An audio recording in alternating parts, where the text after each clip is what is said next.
Thank you. Good afternoon. My name is Paul Coquette. I'm a reporter appointed by Scottish ministers to report in relation to an application by Scottish Hydroelectric Power Distribution plc to retain certain electricity lines at locations at Netherley and Stonehaven on land owned by Iris Leask, landowner who is on the call this afternoon. This is a hearing under Schedule 4 to the Electricity Act 1989.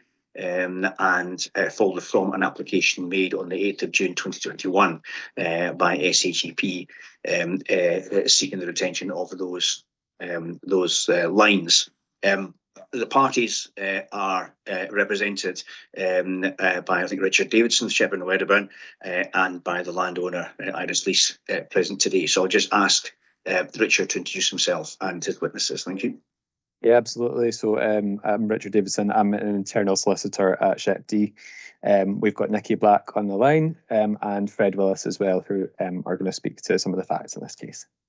That's fine. Thank you. And recognitions are lodged by Nikki and Fred earlier on as per my request, and got Iris Leask, the landowner. I think you're not represented. You're acting for yourself. You've not lodged a recognition, but that was in accordance with the agreed suggestion that you only are required to lodge a recognition if you had any witnesses other than yourself. So that's all fine from your own point of view. I don't know if you want to say anything by way of introduction as landowner. Instruction. No, I'll answer. As you know, I've been surprised that there is a hearing today, been arranged for today at all, because it seems that the agenda has got questions to put to SHEPD. Yeah. And I can't respond to any of that because I don't know how they're going to reply. So the only thing it looks like I can talk about is my notice to remove of the 16th of February 2021. Okay, that's fine. Well, we can ask you about that. We'll deal with that in a moment. And as I said in emailing, I've got a few questions of the applicants, and okay. you may want to ask them some things as well. The procedure, and this is a hearing, is not an inquiry, so it's there's not a kind of cross-examination as such. But formally, I'm chairing the meeting so that all the questions go through me.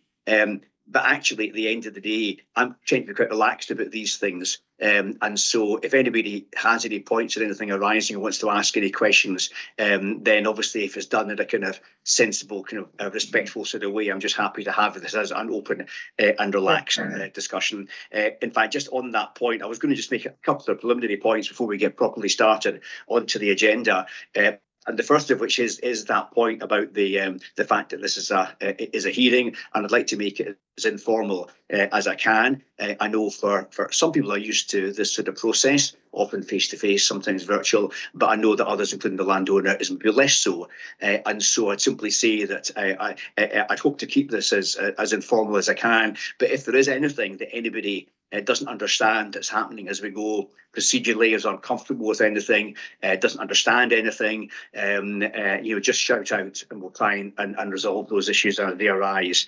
It is, as I say, an attempt to just to sort of to drill down into what I see, and I've shared an agenda for the issues as I identify them, but there may be others that emerge in the course of discussion as the kind of outstanding issues to be addressed. But as I say, we'll try to deal with these in as relaxed a way as we can. I'm anticipating as a maximum of maybe 2 to 3 hours for this hearing. We can go on as long as needs be, as long as we're all available, till we get through all the issues. And if I have to make some further time later on another date, we'll have to do so. But I'm anticipating we should be able to finish in reasonable order today. Often the Zoom format is fine, but it can be a bit tiring, and I'm planning on taking a short break around 3:30. So if anybody, just be aware of that. But if anybody wants to take time out or stop at any other time for any reason, just shout and we can do that. We're quite flexible in what we're doing.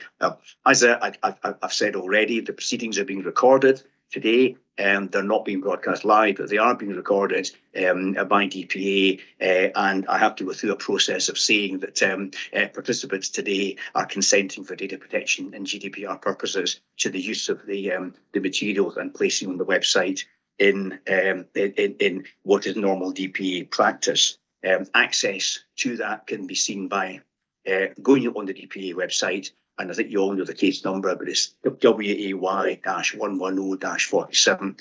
All the documents that we receive, and there are quite a number of them, which I'll say a little bit about in a minute, all the documents are on that website and can be accessed by searching with that case reference number. So we can find that after today. And the advantage of the recording of it is that anybody can go back and look at the recording afterwards, just to make sure that they've properly understood, that includes me, properly understood the arguments and the answers to the questions that are being put forward. As I mentioned, there's quite a lot of documents on our CMS, our case management system. I've got a number of them open, and a number of them printed off, but we'll all require to be quite patient with each other, potentially, if we navigate around different ones of those documents. You can all find them and be speaking to the same documents. They are all numbered, as I say, some for the applicants, some for the landowners. There's no need for today to talk me through the documents that are lodged as such. We'll focus today on the key documents. I've read, and over the past couple of days reread, all the documents that have been lodged in relation to the application, and obviously is relevant to the agenda. I'm assuming that everyone also read the paper, so there's no need to go through anything more than that, and there's no need for the witnesses, for the applicants, to read out their precognitions. I'm going to just take those as read, so that'll save a little bit of time in the process concern. I should also say that I'm not expecting from parties any closing submissions today. I say that at the start in case you're sitting wondering what you're going to say at the end of the hearing. I'll say a bit about closing submissions if anybody wants to make them, and there's no obligation to make them at the end of this hearing. But just to give you an advance warning that I'm not expecting people to summarise the case at the end of today's proceeding, and I'll give time for you to do that. Now, as I say, I'd circulated an agenda, and I was going to broadly go through that. Many of the topics on the agenda may end up overlapping to a certain extent, but I'd welcome any thoughts on the agenda, any observations on anything I've just said, or anything else anybody wants to raise by way of a kind of preliminary issue at this stage before we get started, and starting with Mr. Davison. Nothing for me, no. And Ms. Lees, anything? No. Nothing. That's fine. Okay, thank you for that.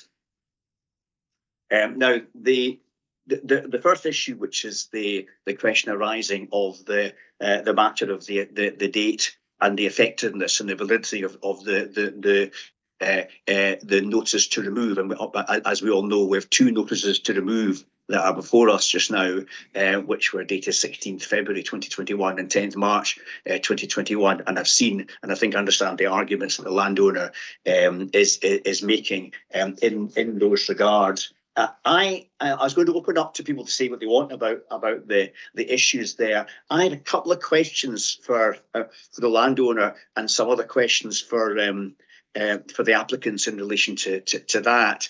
And I maybe just asked the landowner the questions. First of all, is you submitted some information in support of your objection back in August, and then I think you corrected something a couple of days later, maybe it was the next day, in relation to the address that you'd sent the February notice to remove to. And I think I think I understand this, but just to be clear in my own mind, I think you'd mistakenly, and only in the August document, only this year, you'd mistakenly put a dot in the address of SNE. You described it as customer service. And actually was one word, it's customer service. Yes, that's and right. only in that document. So I just wanted correctly understand that, in fact, you were just correcting something from your August statement? Yes, that's right. That's very clear. Thank you. I looked at it at first and I wondered quite where that was coming from, but then I realised it's only the way it was described on that occasion. Okay, that's very helpful. That's the first question. My second question to the landowner is, I've seen, and you've indeed submitted, the original notice to remove of 16th February that's addressed to customerservice@sse.com. What I've not got, because it's redacted out, is the notice to remove that was dated 10th of March. And I wondered if you could just confirm the email address you sent that one to. Was it the same as that, or was it a different address that you sent it to? Because that's the one, obviously, the applicants got, or say it was the only one they say they've got. I sent the February one by email, and I sent the March one by post because I hadn't received a response to the email. Okay, that's very helpful. As I say, with some of the documents we've got, we don't always see the covering emails, but that's a explanation from that. There isn't one. Okay, there isn't one. That's very helpful. Okay, well, thank you for that. Moving on then to the applicants, and again, I've seen the explanation that was given, I think, in at the time by email, but also updated more recently from the applicants as to the explanation. And the explanation that was given relates to a kind of related company, and I think that it was a company that isn't associated with SSE. But I just wonder. My first question, I guess, is, and I'm really thinking about this from the landowner's point of view. I think you've indicated your position is that the company the February email was sent to was actually nothing to do with you. That's correct. So I wonder if you just explain. It does, as the landowners pointed out, it does have an sse.com email address. Easy one goes whether it's email address on that. Can you just explain what your position is so I can understand it properly? Yeah. So in the past, SSE has supplied domestic customers under a domestic retail license. Yeah. In 2020, we sold off that part of the business, and while we still do have some parts of the business which supply energy to business customers and the like, that is now a completely separate company. It was purchased by OVO, who are a domestic energy supplier. So that happened in 2020.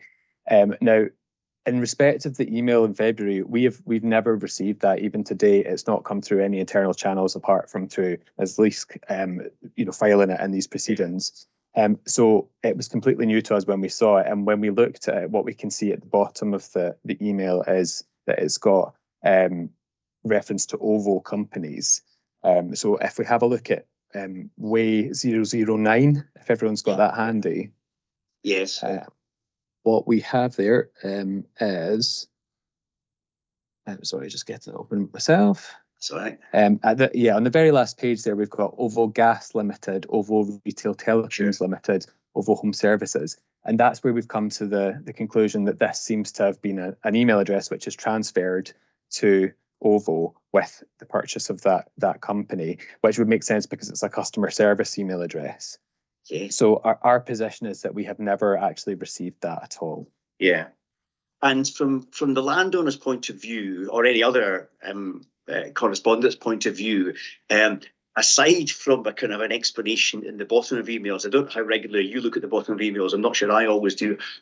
My question, I guess, was how was a landowner or indeed anybody else in Ms. Leask's position, how is she to know that had gone to the wrong person? I mean, she got a receipt. I think she got an email receipt acknowledging and saying it'll be dealt with within about 3 or 4 minutes of the email being sent. So, aside from going to the bottom of that document, how was she to know that she sent this to the wrong place?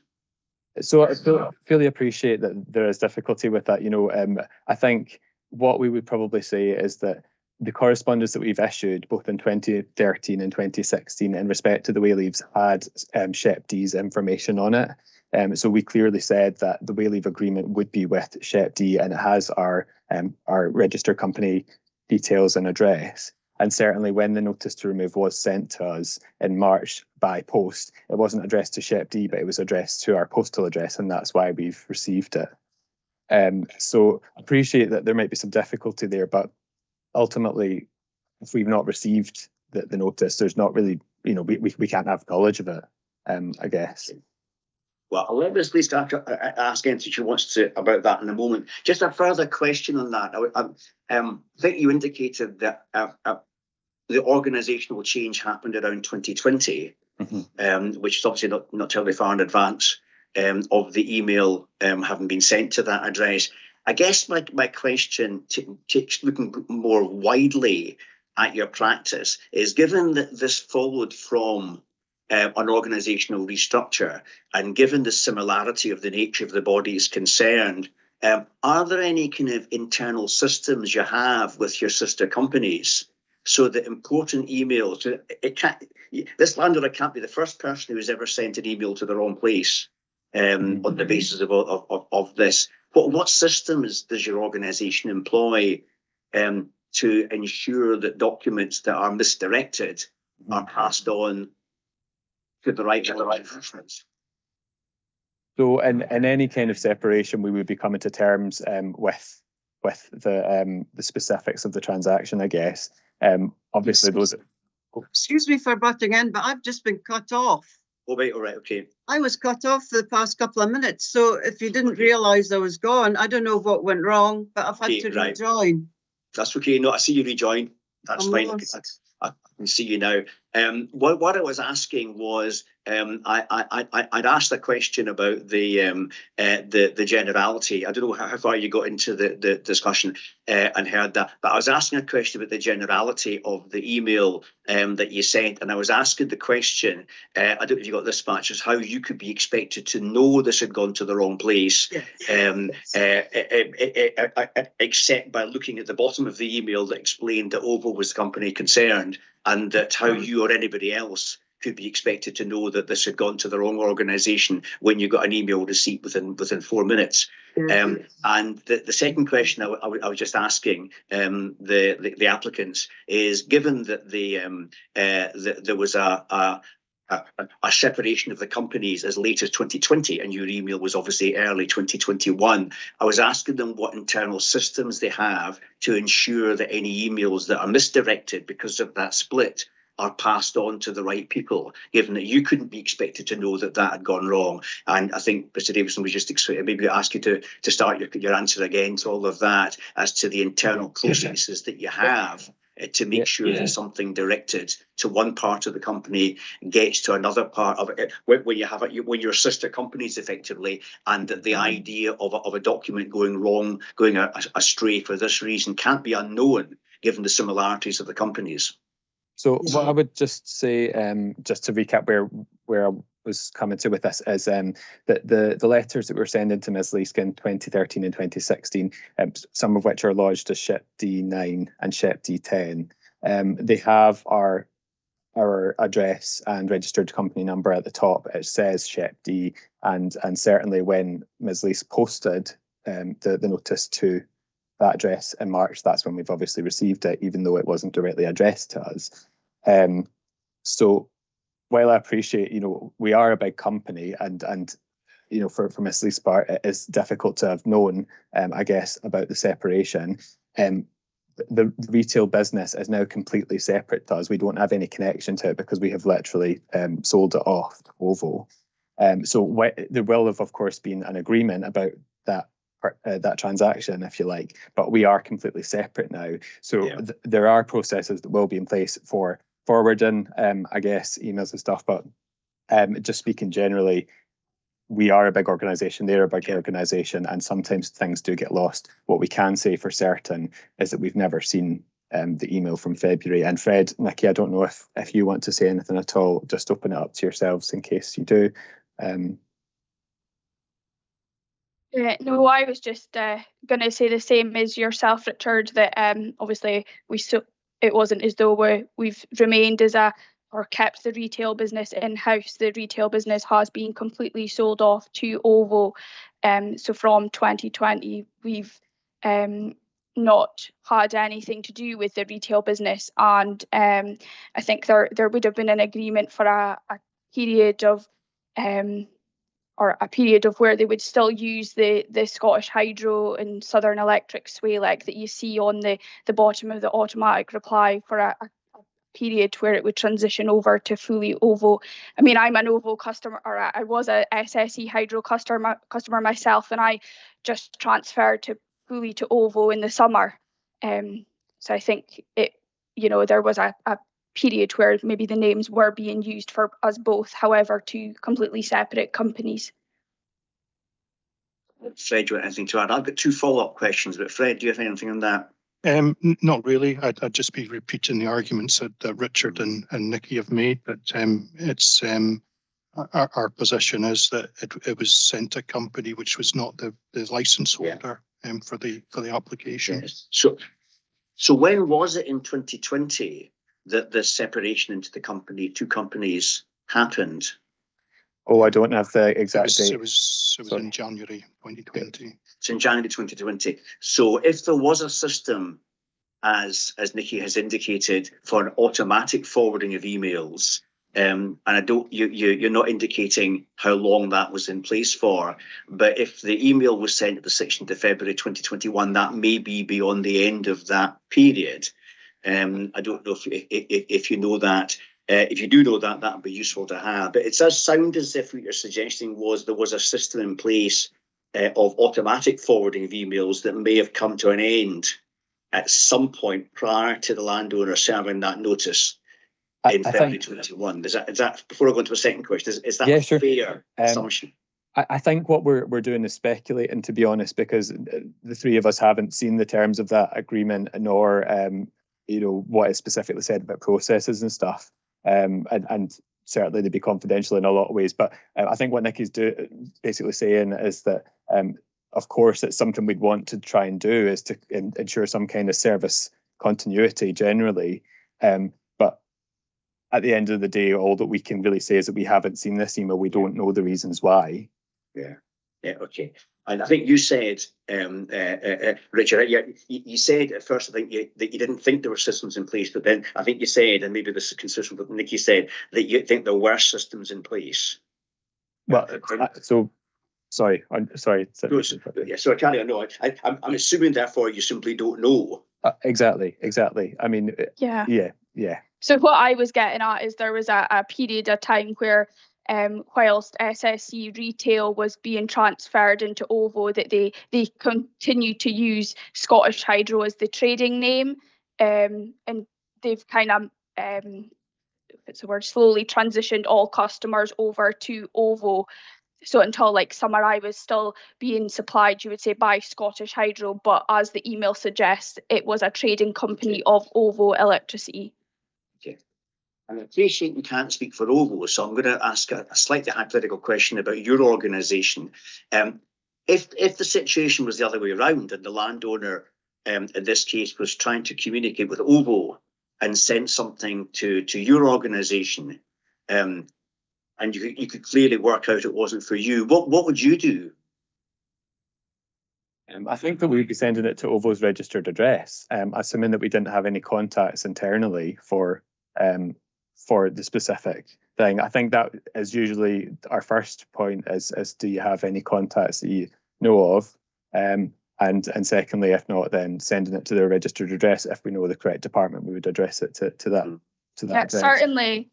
Sorry, Richard, I'll just jump in. Certainly, having been at the forefront of the confusion between, or at the time when SSE sold off the retail business, we've certainly, anything I've received about your electricity supply or a meter, any queries I've had, I have directed customers to their electricity supplier, be that OVO or at the time Scottish Hydro, OVO, British Gas, all the names. Generally, I can only speak for myself because that's what we've always done. If you receive something not for you, try and direct the customer in the correct place. Yeah, well, that's kind of what I'm thinking. And as I say, I'm not holding your organisation responsible for OVO do, but it does seem a slightly odd situation that when you have companies of such similar names with such similar email addresses working in the same business, you're not saying to me, maybe you don't know, you're not saying to me that there were systems in place so that if a customer who can't be expected to know anything else direct something to one place, there doesn't seem to be systems in place, as far as you're aware, for OVO to alert you. I mean, this is an important document that's been sent, and somebody in OVO presumably should have looked at this and thought, this isn't for us, but it's clearly important. I wonder who it could be for. And there's not a huge number of people who it could be for, apart from your organisation. I think what I would say is that I take the point on that, but again, like you've said, we can't speak for OVO. Even if there are the best processes in the world in place, that email has not reached us. So I guess it's more kind of speculation about what has gone wrong, but ultimately we haven't received it. And I think, as soon as we did get the notice in March, we reacted to that, and we've followed the process, to the letter. We do this process quite a lot, and so we know what we're doing with it. If we had received it in February, I think we would be querying with Ms. Leask and getting in touch with her much sooner. No, okay. It certainly seems from all the paperwork that you didn't receive it. I'm really only questioning why in an organisation of your size, dealing with an individual landowner who can't be expected to know who precisely to communicate with, and gets an email reply that says this is being dealt with, just what procedures you have in order to avoid this kind of misunderstanding. But I think I've understood what you're saying. And I'll go to Ms. Leask just now. Is there anything else you want to ask, either on that issue or anything else on this topic you want to ask the applicants now that we're here in this hearing? Yes, the email that I sent in February and the notification I received back 4 minutes later, it does have SSE's logo on the top of it. Did you see that? Can you see it? Can see that, yeah. SSE on it. So, and it says, thank you for your email, blah, blah, blah. So I had took it from that my email has been received. And although this, I noticed that I've noticed through corresponding with SSE for years that none of their subsidiaries have, for example, Nikki Black at shepd.com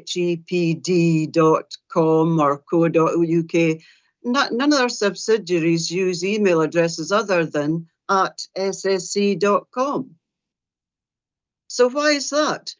It would have made life a lot simpler if I would be corresponding with SHEPD using email addresses so-and-so at SHEPD, but they're all at sse.com, no matter which part of the group you're corresponding with, which doesn't help.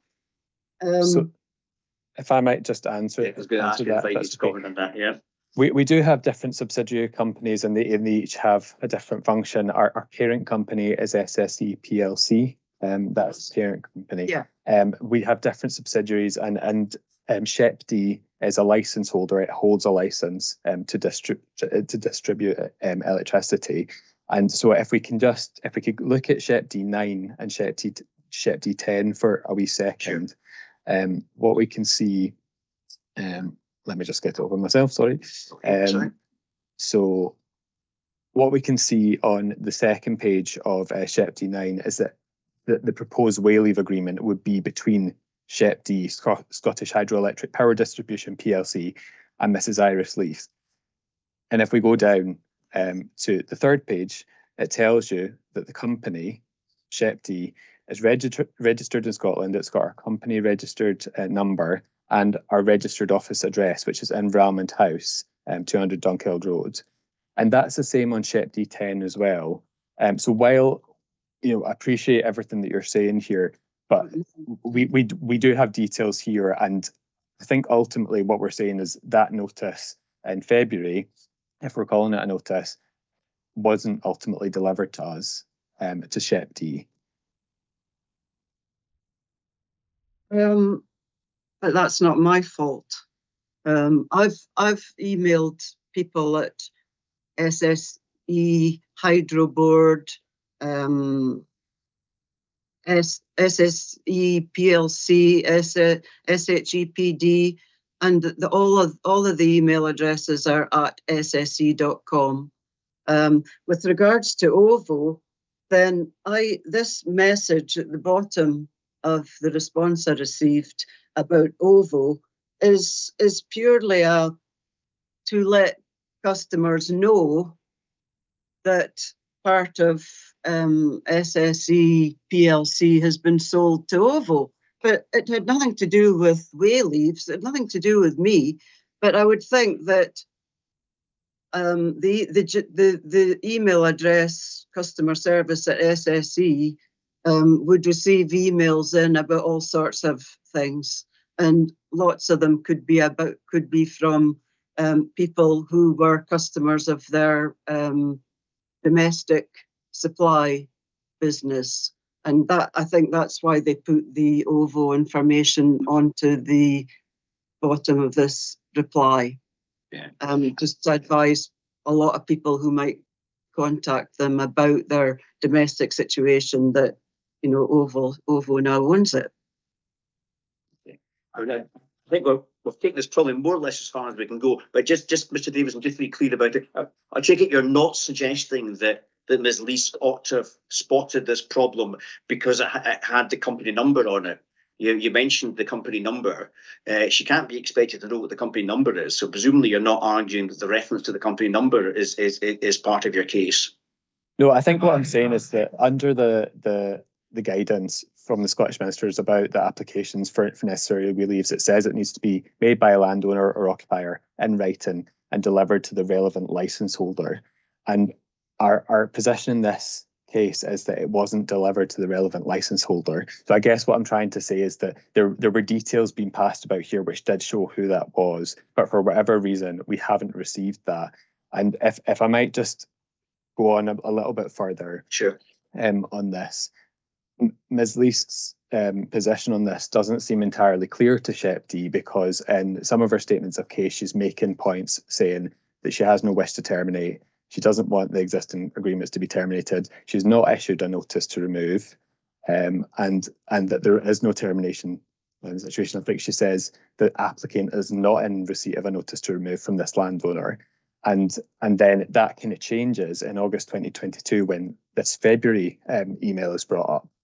So I think from our point of view, we're a little bit confused about the consistency here, about whether there is a notice in Ms. Lee's opinion, whether it's the February one, whether it's the March one. And I think we would like to understand what her position is about that. My position is that when the SHEPD took action over my letter of the 10th of March and made the application to the DPEA, they were taking that letter as being the only notice to remove, and whereas I'd sent an earlier one. So they were taking that as being the only one that existed, and were insistent that there wasn't an earlier one when there was. The email address customer service at sse.com is an email address that has collected emails in years before OVO came along from me and lots of other people, and they redistribute them to the parts of the group who should be dealing with that inquiry. And that has happened years before they sold this part of the group to OVO. I've sent emails to customer service before. Okay, thank you. I said at the beginning that my job as a reporter is I write a report on this, and ministers will decide based on the report I'll compile after this hearing. And so I was very keen to spend a bit of time. We've spent over about half an hour on this issue, which is fine. It warrants it. I wanted to make sure that I properly understood the arguments of the landowner, but also of the applicant in this. So I will, in my report, I will reflect those, and ministers who may need to take legal advice on this issue will have a full indication of the facts as explained by both of you and all of you, and I will make sure that the arguments and the concerns from both sides are properly reflected in that report in deciding what the approach ministers will take to this. But I'm sorry to interrupt, but if I know you want to move on to the next item. Okay, no, please carry on. Before you do that, can I just point out that yes, in 2012, I sent an email to customer service at hydro.co.uk in order to chase up a response to a query I'd made. And whoever picked it up at customer service at hydro.co.uk forwarded it to trina.barry@sse.com. Now, there's no hydro.co.uk email address anymore, but it just shows you that over the years, a generic email address like customer service at sse.com, and have been a customer of SSE, they collected emails from people about all sorts of subjects, and they forward them on to the parts of the group who were the correct parts to deal with them.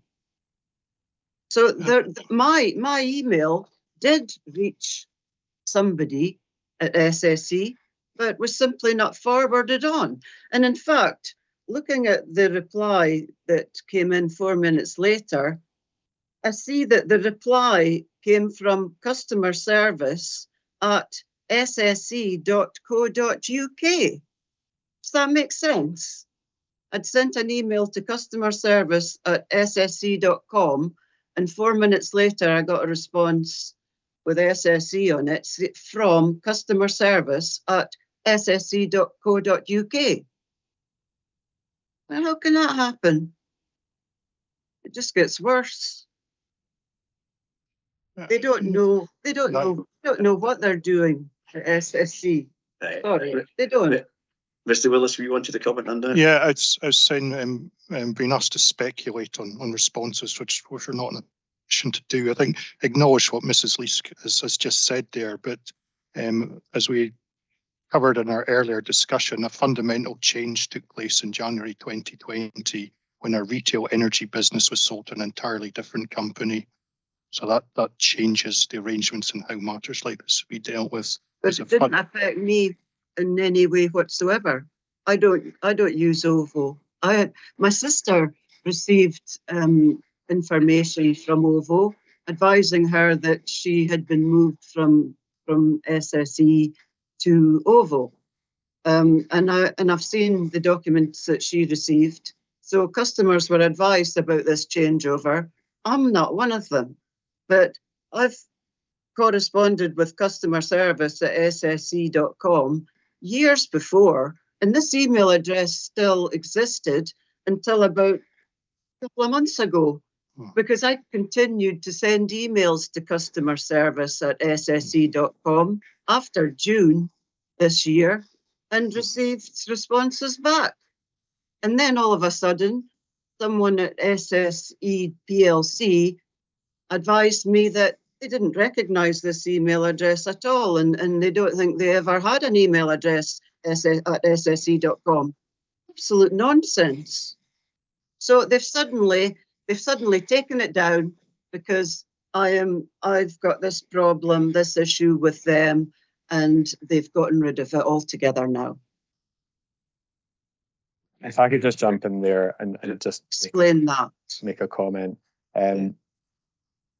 We were just talking there about the position in respect of you're wanting to remove the equipment that's there, and you said that your position has always been that there was a notice in February, and that we were essentially ignoring that and going with the one in March. But if we look at your statement of case dated 9th of March 2022, you specifically said no wish to terminate. There is no case to answer. I do not want the existing agreements terminated. I had, okay, I can answer that. I at least a few times during the past, this has been going on for 10 years, this issue of not being paid any Wayleave payments and correspondence and not receiving responses and all the rest of it. And there are times when I wish I could get rid of all that equipment and rid of SSE altogether and get on with my life. And there were times when I wanted to just get an agreement organised and just get on with things.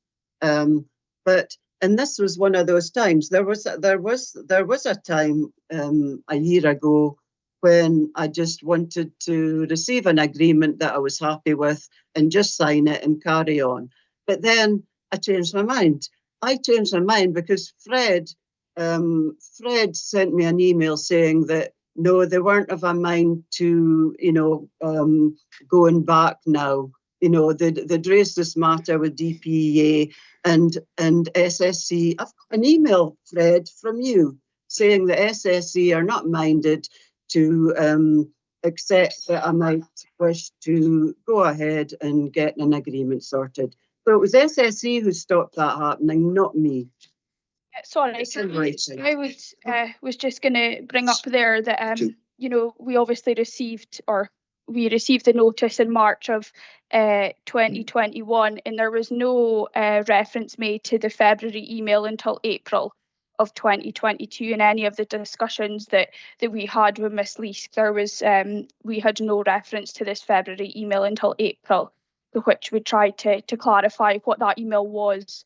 We never seen sight of the automatic reply dated the 16th of February until August when it was submitted as part of WAY-009. Of course, there was no reference in the March email to the February one. I knew that there was a 3 months period where if SSE didn't act, then I could get rid of all your equipment off my land. Why would I, through getting no response in February, why would I then remind you in March I'd sent you a notice in February, when at that point I would have really loved to get rid of you and all your equipment off my land and not have to worry about being bothered by you anymore. If I could, it wasn't in my interest to do that, was it? I think Mr. Willis wanted to say something. Mr. Davidson first, then Mr. Willis. Yep, I would just like to say that in that statement of case that we referred to before on the 9th of March 2022, you said my letter in itself does not constitute termination of the existing Wayleave rental agreements. It was simply a cry for help because I had had enough. I know little/nothing about the relevant laws, but I'm not so stupid as to think I could possibly force the SSE to remove their equipment from my land. And then you go on to say in your rebuttal statement of the 29th of March, this landowner has not issued to the applicant a notice to remove. Applicant is not in receipt of a notice to remove from this landowner. It is denied that the landowner has lodged a notice to remove dated the 10th of March. A notice is a formal document which should follow a particular structure or format, e.g. see the Scottish Government's notice to remove format. No notice to remove has ever been submitted to the applicant by this landowner. Has ever been submitted to the applicant by this landowner. The letter, I had made the decisions throughout the past few years about whether I would like to retain the equipment and just try and get some Wayleave payments from you and get things sorted. And then there are other times where I've just wanted to get rid of everything if I possibly could. Now, I don't know what all the laws regarding the siting of electric equipment on people's land are. I know a lot more now because I've printed off plenty and I've read through lots of it. But I had no idea that I had no idea until the application was made to DPEA that I could possibly get rid of the equipment. How would I ever imagine that there was something there that would allow me to do what I really wanted? I never thought that was possible.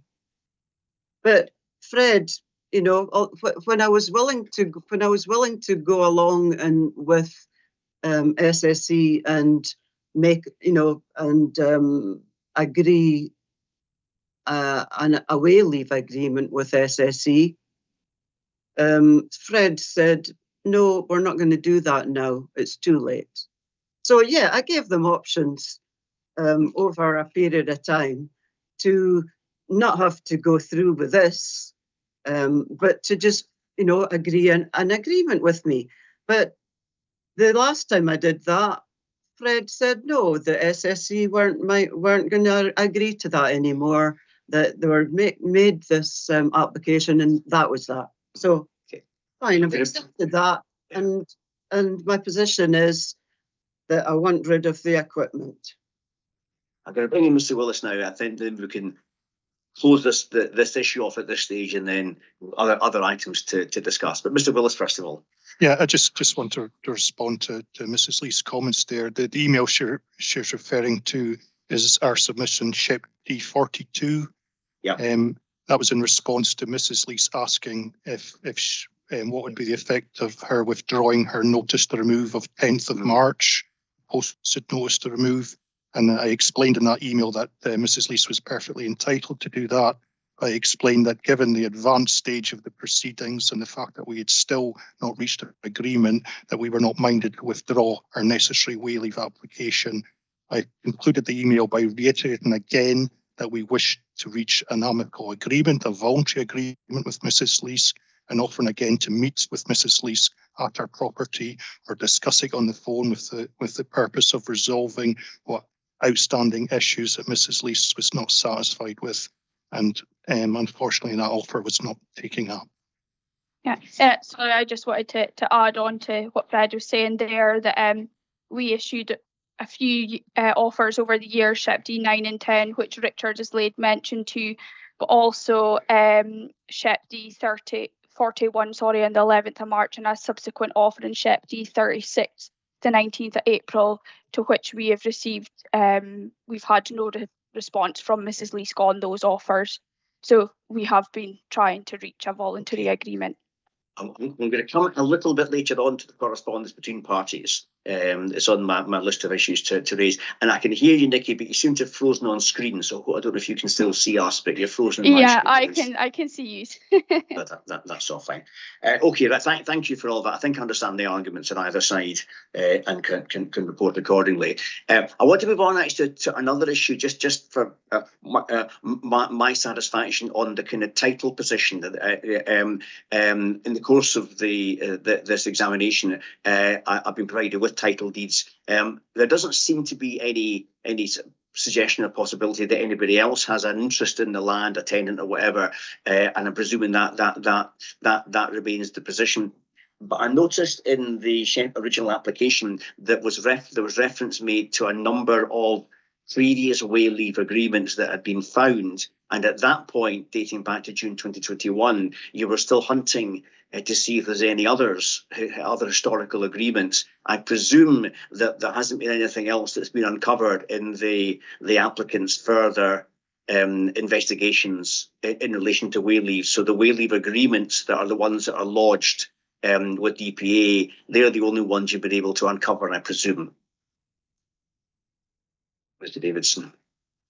Nikki, Fred, I think I'll open that one to you guys if that's okay. Yes, the Wayleaves that we submitted as part of SHIP D06A to D. Yeah. They are the ones that we were able to uncover. Okay, that's fine. So there's nothing to update since then. Obviously, no. What you were setting it was the position as it stood in June of last year, but that's nothing to uncover. Okay, moving on to necessity. I was going to give the applicants an opportunity to say something if they want to do about the general necessity, and to give Ms. Leask a heads up. I'm going to go on and ask people to look at her submission WAY-13 and get that up on screen. And I'm going to ask her just to talk me through what the significance of that document is, but giving first of all the applicants a chance to talk about their case for necessity at a broader, high level, and there's a degree to which we may end up drifting into some of the later questions in detail. So if we can avoid questions about the number of customers we're serving and the wind farm just now, is there anything you want to say about the kind of, your overarching top level case for necessity?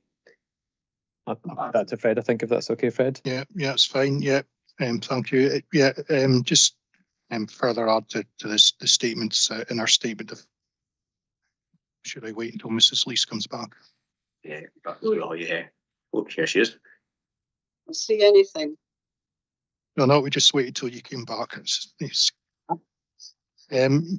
We've outlaid our position for the necessity of the equipment in our statement of case. This equipment, and I know this is a point later on, but it serves 7 customers, 2 of which are Mrs. Lee's own properties. There's a wind farm, and then there are 4 other private properties of the pole-mounted transformer. So this equipment currently is saying it's all covered by previous Wayleave agreements and with previous landowners. This is the only means that we have of supplying these properties at present. So that allows us to fulfil our licence obligations by having this equipment in place. There are no alternative arrangements. So hence the need for us to retain this equipment to be able to maintain a supply to these customers as we are obligated to do under our licence. Okay, thank you. I don't know if anybody else from the applicants wants to add anything to that. If not, sorry, Cameron? I was just saying no. No, thank you. And before we go on to Way 13, I don't know if Ms. Lees, you have anything to say in response to what Fred's just said. Yeah, what Fred's just said just isn't true. In what respect?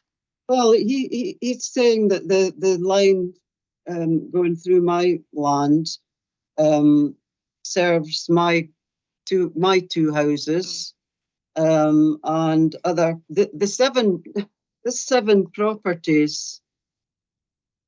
It's just not true.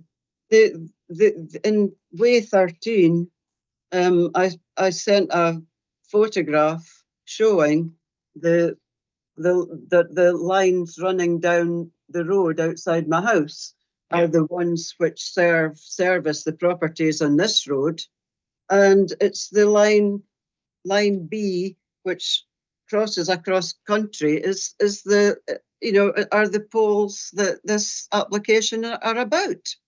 They don't serve any properties. Yeah, 9B, which one's that? I'm looking at Way 13 just now. So which is did you mention 9B? Line. Oh, line B, I beg your pardon. Line B on that photograph. Oh, the first, yes. Yeah, because line B is the line that this application is for Wayleave is about. But it's line A that services the properties, and they don't meet. They're not joined up. Okay, and we're saying, is that just your property doesn't serve, or is it the other properties of that 7 you say it doesn't serve? Yeah, none of them, I would say, because the lines that run along the C12K road serve my property and about 4 or 5 further down the road. Yeah, I can see on around page 3 of Way 13, you're showing the C12K road, and you've got 2 red dots that represent your property, and you've got about 8 purple dots that are other people's houses. Is that right? Yeah.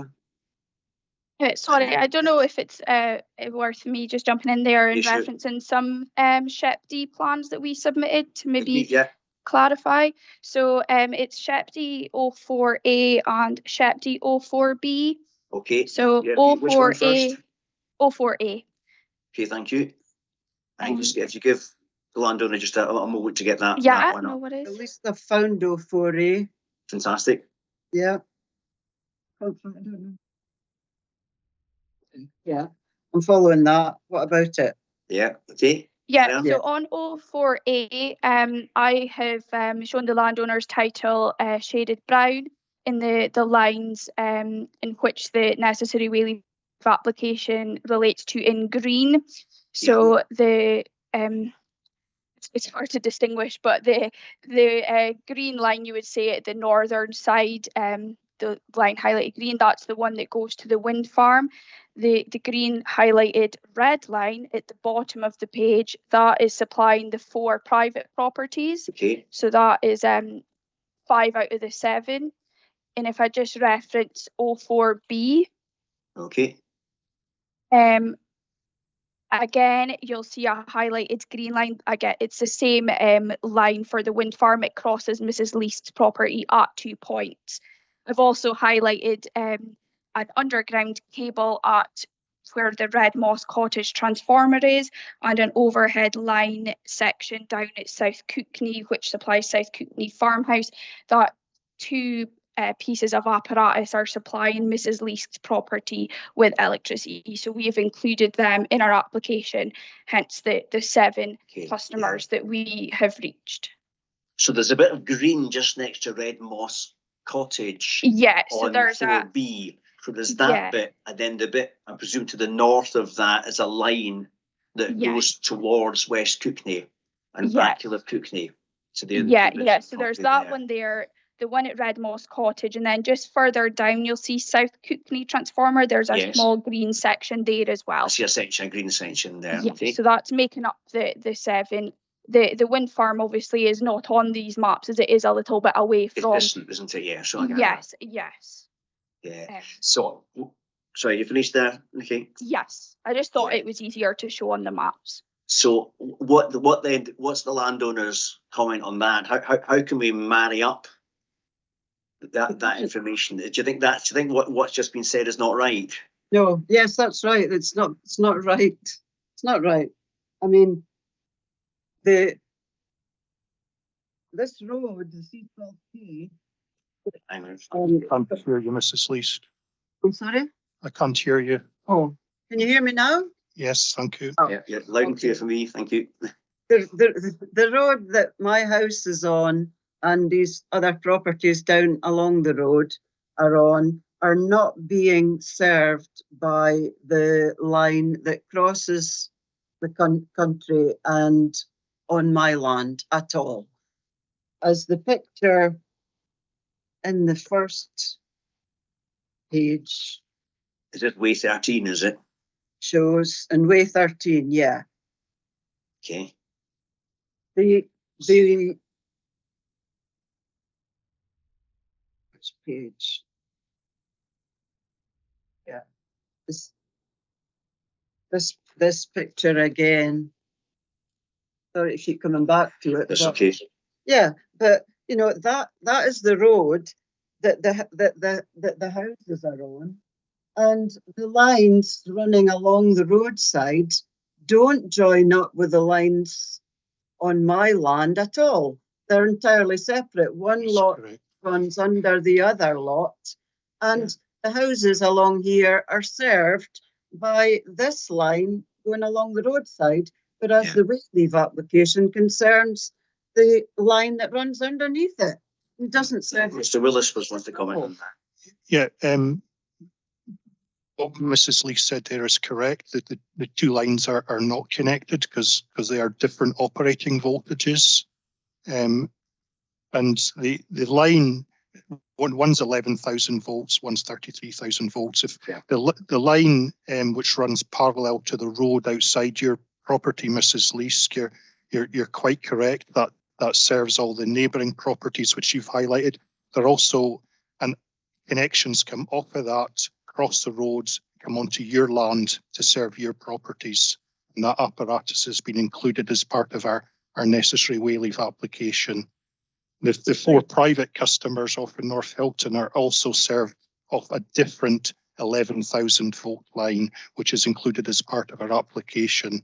The other line you're referring to in your diagram there, the one that crosses the road, is a 33,000 volt line, which purely goes between Meikle Carew Wind Farm and Newton Hill Substation. There are no customer connections off of that line onto your land. I don't understand why always believed that your application concerned the equipment that's sited on my land only. That's correct, yes.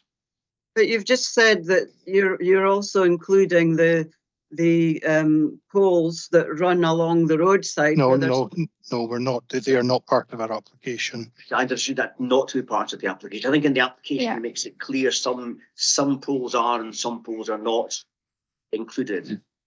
Yeah, it is only apparatus on Mrs. Lee's land that is part, but it covers 3 separate lines, one at 11,000 volt, one at 33, and 2 LV connections to Mrs. Lee's properties.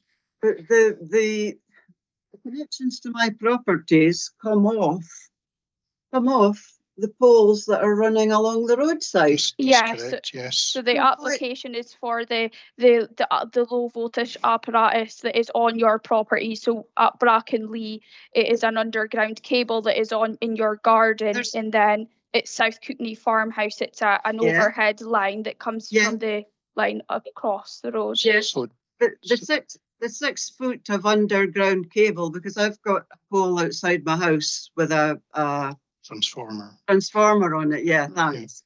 Yeah. And there's an underground line that crosses a narrow road into my garden to serve this house. And then further down the road, I've got another house, and there's a line from that poles that are run down the roadside, and it serves that house. So what have my 2 houses got to do with your application? Because we've acted on your notice to remove, which requests us to remove all lines and poles from your property. So you're going to, so you've taken that notice to remove, which was that in relation to a Wayleave matter, where I don't get paid and I'm not entitled to be paid any Wayleave's money in order to get a line into my house here or down the road. And you've included them in a Wayleave's matter? To retain the apparatus, yes. Aye. But your position is it does serve property. It seems to be a disagreement as to how many properties it serves, but is your position, Mr. Willis, that it does serve a range of properties? The line, as we've established, is not on Mrs. Lee's land. There's 2 low voltage connections come off of it across the road to serve Mrs. Lee's properties, which is detailed on SHEP 04B, the 2 shaded green sections. So based on the notice to remove we received, which requested us to remove all lines and poles from Mrs. Lee's land, we are seeking to retain this apparatus as part of our application. Yeah. Okay. And so is that apparatus that serves her property? The only purpose of that is to serve Mrs. Lee's properties, yes. Okay. So Ms. Lees, is there anything else you want to say about WAY-13?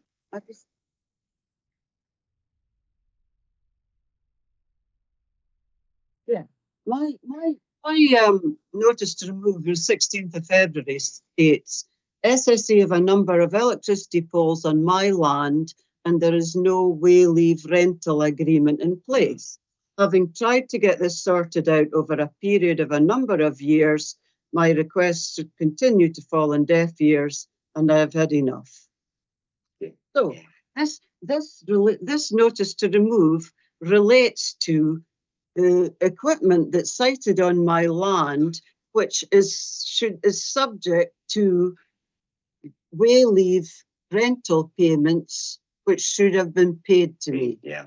Now the line, the few feet of line that comes off another set of poles on somebody else's land altogether that happens to service my houses on this road, it's got nothing to do with this whatsoever.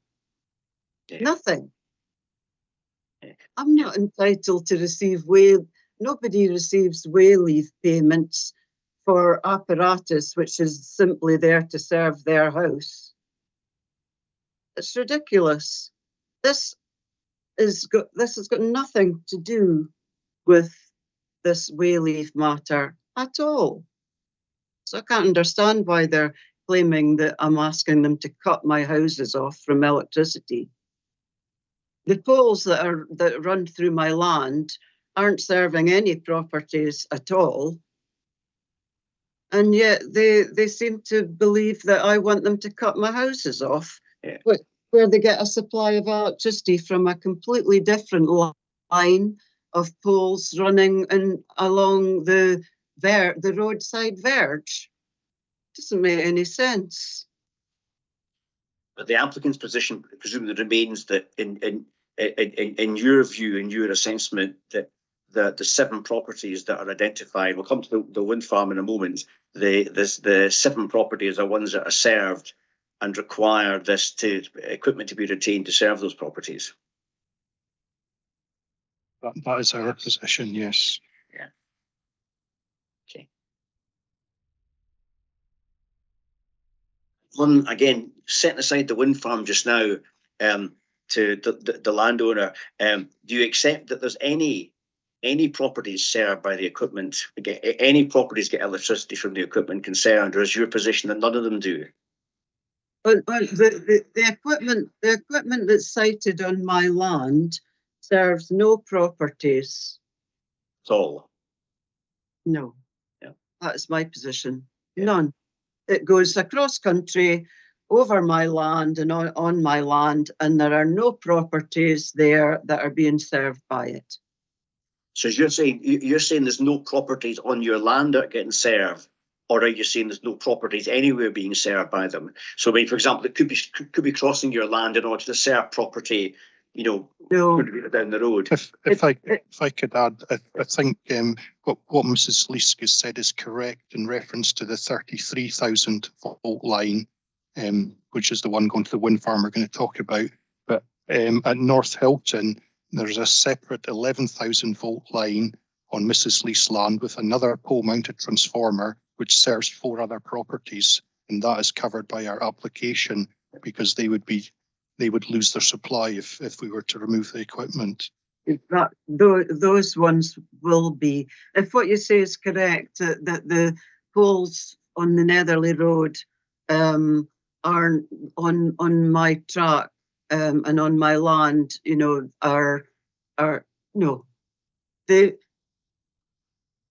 You'd made a comment that a pole on my track of the Netherley Road is not an electricity pole, that it's a telephone line. And I don't know the difference. I don't know if it is or not, but saying that's correct, then I would have made an error. That is a telephone line. The other poles, which serve two properties, that my land almost doesn't quite surround. It goes around about 3/4 of those 2 properties. There are about 3 or 4 poles, electric poles on my land, which services those 2 houses. Yeah, so that, sorry, but just on you go, Mrs. Leask. That supply comes from. That supply for those 2 properties. Supply for those 2 houses comes from a row of poles that are sited on the verge of the Netherley Road. They don't go through my land at all. Again, there's no connection to the apparatus on my land and where the electricity is coming from with regards to running through a piece of my land across the valley, which goes to 2 houses. Yeah. What I would say there is that those 2 houses could be connected in another way. Yeah, we're going to come to that. There's alternatives I think we could explore a little bit later on for that. Nikki, you want to come in? Yeah, sorry, can I just clarify something on WAY-110, page 7? Mrs. Leask details the BT line, which we just spoke about. Yeah. However, there's also black arrows which point out line of poles on my land which aren't necessary. Those arrows point to the poles which supply the four private properties at North Hilton, which is also shown on SHEP D04A. So that are those poles, and that poles are subject to the necessary Wayleave application we have submitted. first of all, yeah, that first pole, which is, you know, in the picture closest to the car, because it came from a car cam footage, is one of the ones you say is a telephone pole. Yeah, Is that I'm right? referencing the arrows which are in black, and Yeah. it points out 3 poles slightly Yes. further in the distance. Yes, that's So right. those poles provide electricity to the 4. There's 4 private properties there at North Hilton and South Hilton. 4 private properties. That line crosses your land, and that is included in the necessary Wayleave application. Okay. Oh, I see. So, I mean, if you've got 4 or 5 properties on C12K being supplied from my, you know, the poles on my land, and then you've got another 4 or 5 across the valley, doesn't equal 7. But We've got the 4 private properties there, which are shown on SHEP-D 04A. On 04B, there's the 2 of your property, so Brackenlee and then South Cookney Farmhouse, and then obviously the wind farm, which we'll come on to, but it's not on, can't see the wind farm on these documents. So that's the 7 customers that this electricity apparatus supplies. So which apparatus supplies the 4 houses between this house I'm sitting in and my other house down the road, 100 yards down the road? Who are they getting electricity? It's the line across the road from your house that's on your another landowner's land. The same line that's supplying my house and my other house. Yes, but we haven't. Our application is not for that line. Our application is for the lines that we've just spoken about, plus the low voltage apparatus on Brackenlee and South Cookney Farmhouse. Makes sense. The two lines for my house and South Cookney Farmhouse are not subject to Wayleave payments. This whole matter began because I have never been paid a penny in Wayleave payments for what I was entitled to receive. And I've never been entitled to receive any Wayleave payments for a few feet of line that goes to this house and the other one down the road. So I don't understand why they've been lumped in to this matter. It's got nothing to do with these 2 houses at all. Will, are you going to say something there on that? Yeah, I lost signal there for a little bit. I don't know if it affected anyone else, but I dropped out. But I think we're kind of repeating what we just discussed earlier. SHEP-D, to clarify, is seeking to retain all apparatus through our application. We do not wish to remove any apparatus, including Mrs. Lee's own connections. But we took action based on the notice to remove of March, because as we've covered previously, we did not receive the February email, and that stated to remove all lines and poles from Mrs. Lee's land. So our application covers all apparatus on Mrs. Lee's land. Thank you. Just bear with me a second. I'm now getting slow in my connections and documents here. Bear with me a second. I'm just trying to work my way through Mrs. Least's 3rd statement of case. Not very. I found it. So it's having blah blah. Right, okay. No, okay. Right, okay, I understand now. Because of this follow-up letter, and you hadn't seen the February one, which makes it absolutely clear I'm talking about Wayleaves. Again, the letter of the 10th of March says, having tried but failed to enter into an appropriate rental agreement with SSE for your continued siting of poles, lines on my land. What else could that refer to but a Wayleave agreement? And again, that doesn't apply to a connection to the houses at all. There's no Wayleave agreement. where I'm entitled to payments for your equipment on my land that would include the underground cable and the overroad cable that supplies my houses with electricity. It just doesn't apply.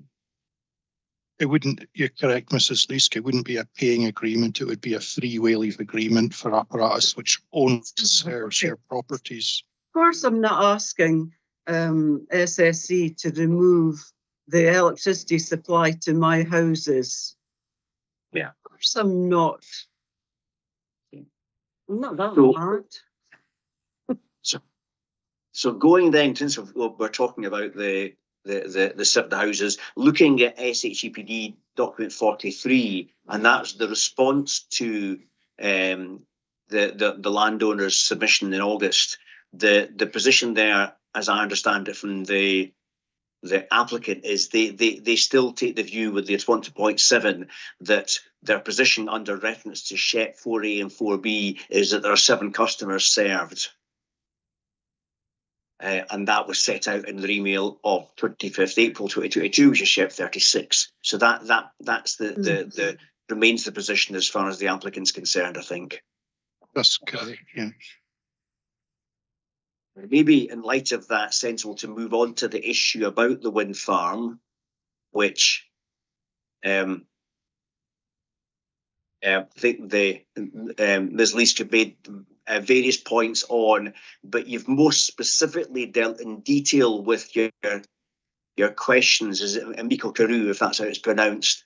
In your submission of the 17th of November, and I'll give you a moment to just bring that up on screen, you set out there a number of issues relating to the wind farm. I just wondered whether you wanted to find that document and just explain what your position is in relation to access to the wind farm. I understand it's not shown in any of the plans because it's quite far distant, not quite sure how far distant it is, but it's a wee bit further away. But if you just talk through what your concerns are about the points made in relation to the wind farm. Has been, the line has been shown quite far that the applicant claims that the equipment that they have sited on my land, and I'm talking about in my fields, Sure. that runs across country, connects the wind farm, Michael Carew, to the Newton Hill substation. Is that right? That's correct, yeah. Yeah. We've seemed to have lost Nikki. Maybe I'll try and message her on to see if she can dial back in. I'll just go on mute for a second. So you can get her back in again, but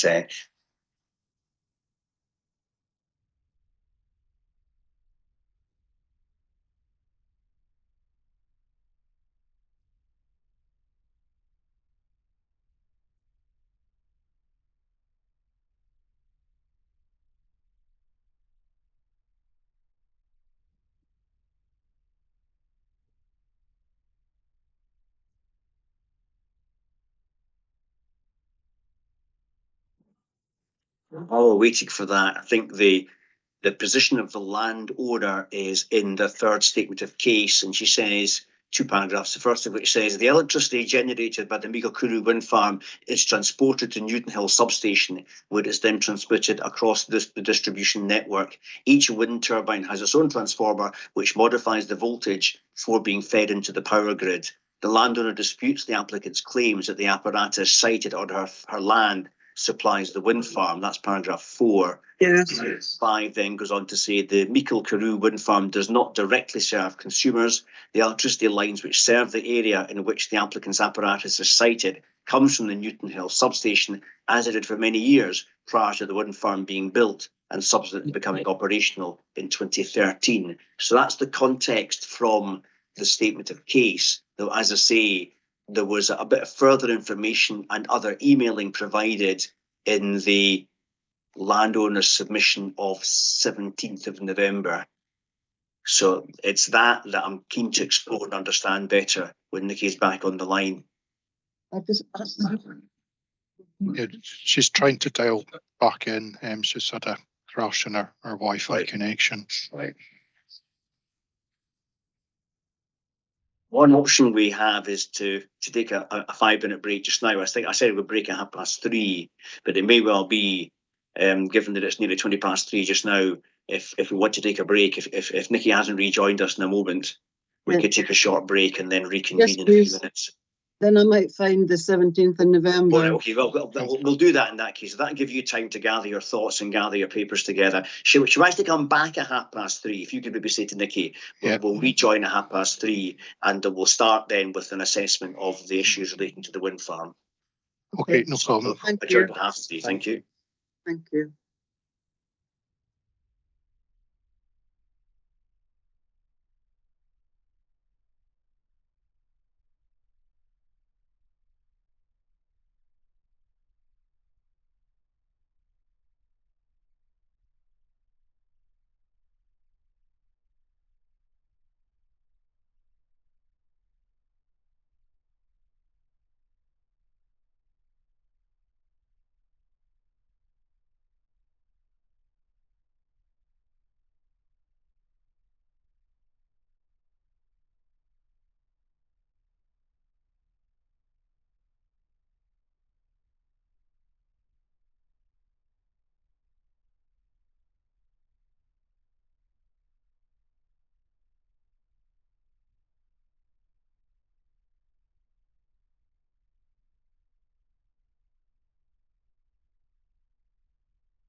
We're all back yet.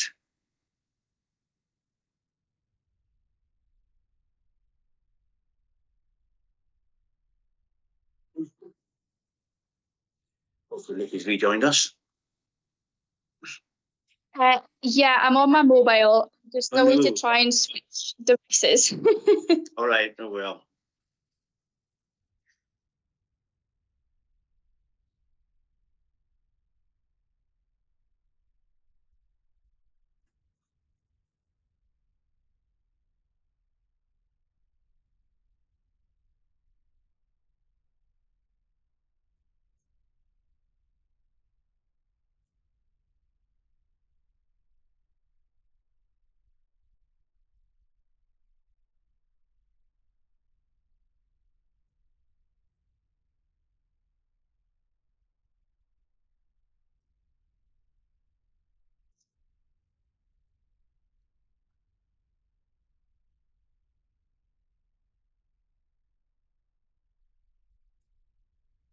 I'm not seeing Fred just now, but I hear the screen. Can you hear me okay? He's fine. Yeah. I think Nikki joining us by phone. Got a phone connection there. So, yeah, if we could reconvene at 3:30, so that's perfect timing. So hopefully, Ms. Leach has found the 17th November document, which is absolutely fine. And it may well be that's your best starting. But it's up to you how you want to make the points you want to make about the wind farm. But it might be that was a useful document. It's 20 pages worth. So the useful, I think, it sets out, in fairness, a number of responses to the applicant's comments on your own third statement of case. But specifically, I think there's some things around the wind farm. But if there's anything else you want to say on that document as you work through it, then feel free to do so. So the floor is yours. Yes, our SSC have stated that the Meikle Carew wind farm is a customer. You know, they are a customer because they needed. I think don't SSE distribution have a monopoly on the equipment that can be? It's all their equipment that's installed in order to supply electricity to customers in this area. Is that true? There's nowhere else. No one else can do it. We Right. we are the sole license holder for the north of Scotland. That's correct. Right. So that makes Meikle Carew a customer of SSE, because when the wind farm was built, then the electricity being generated by the wind farm has to be moved, doesn't it? And it has to be moved via a connection to SSE's equipment in order to get from the wind farm to the a substation, for example, right? But apart from that, Meikle Carew isn't a customer of SSE's at all. I think at some point SSE claimed that you were actually supplying the wind farm with electricity. Sure. Is that true? We do. We provide them a power supply for their substation building at the wind farm for heating, light and power, and for operating their protection equipment. But the main purpose of the line is for the export from the wind farm to the wider grid. Now, sorry. Yeah, sorry, you go. Are you finished? Okay. Yeah. When I made inquiries to the wind farm people, they claim that their windmills, they have a substation of their own, where they can, so if they've got a substation of their own, why would they need electricity coming from elsewhere via, from SSE in order to do anything? Aren't they self-sufficient for electricity? Their output from the turbines to the substation to our network is at 33,000 volts, which is the line we're talking about, which predominantly goes west-east across your land, Mrs. Lees. But they also need an LV power supply in their building, which comes via our network. I believe one of the emails I received from RES, the operator, actually states that they can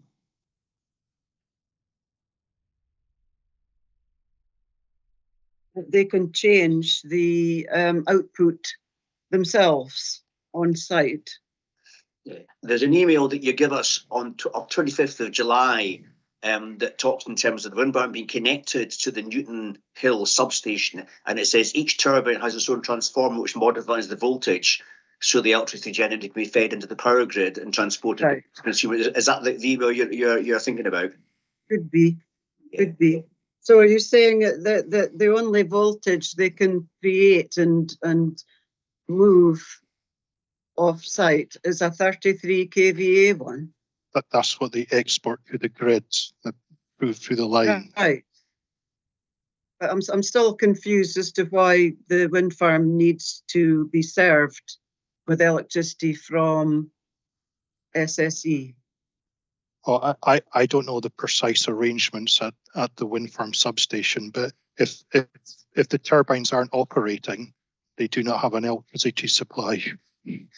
But they don't. But if they have their own substation there, surely they're storing electricity on site, which they could then use to restart the turbines.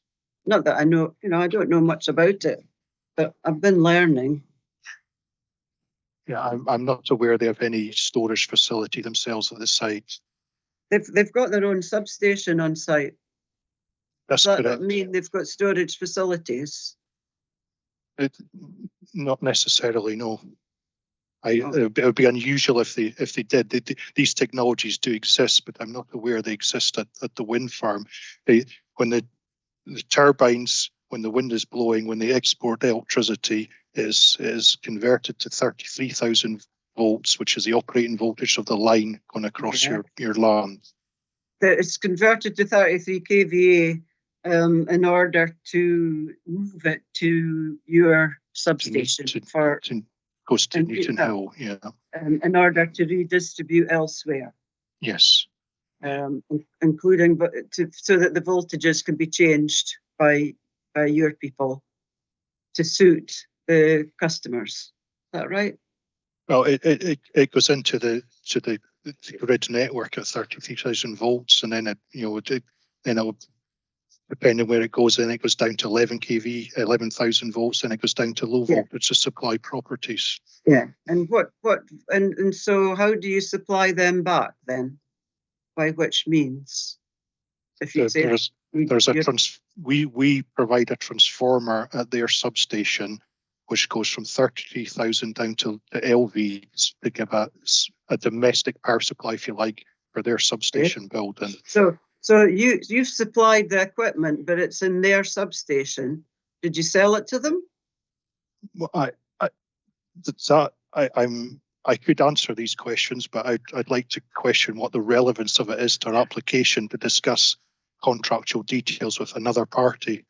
Well, the relevance is that you're claiming that you supply the wind farm with electricity, and it's not just a one-way thing where the wind farm supplies your Newton Hill substation with electricity coming from the wind generated by the wind farm, but they're not only a customer with regards to they've got no choice but to use SSE in order to use your infrastructure in order to move the electricity generated by the wind farm off-site. They don't have any choice, so they're a customer of yours for that. But as far as you saying that you actually have to supply them with a domestic voltage or something like that other than 33 kVA in order that they can restart their turbines if they stop working and this sort of thing, when they've got their own substation on site, you're now saying that you've supplied them with a piece of equipment that's in their substation on site, which allows them to do that. So they're doing it all for themselves. Are you renting it to them, or have they bought it from you? It's their substation. If they've got equipment inside the substation on site, which allows them to restart their own turbines, then I'm surprised that they're a customer of yours with regard to being able to do that. If I could just comment on that. If they bought the equipment to do it, then that's one thing. But it certainly sounds like a possibility, but I don't really know if it actually happened. Mr. Davison. Yeah, I think that was what I was just going to reiterate there, is we can't speculate again on why any of our customers or other companies do the things that they do. And the arrangements that we've got with them are commercial and confidential. What we are saying is that we do know we supply them. We've explained that here and at length in our submissions. So that's our position on this. You supply them with a means to move the electricity that's being generated from the wind farm off the wind farm site in order that it can go to your Newton Hill substation to be forwarded on to customers, presumably. And that's it. And the part of the wind farm site which does that is at the bottom end and not the top end.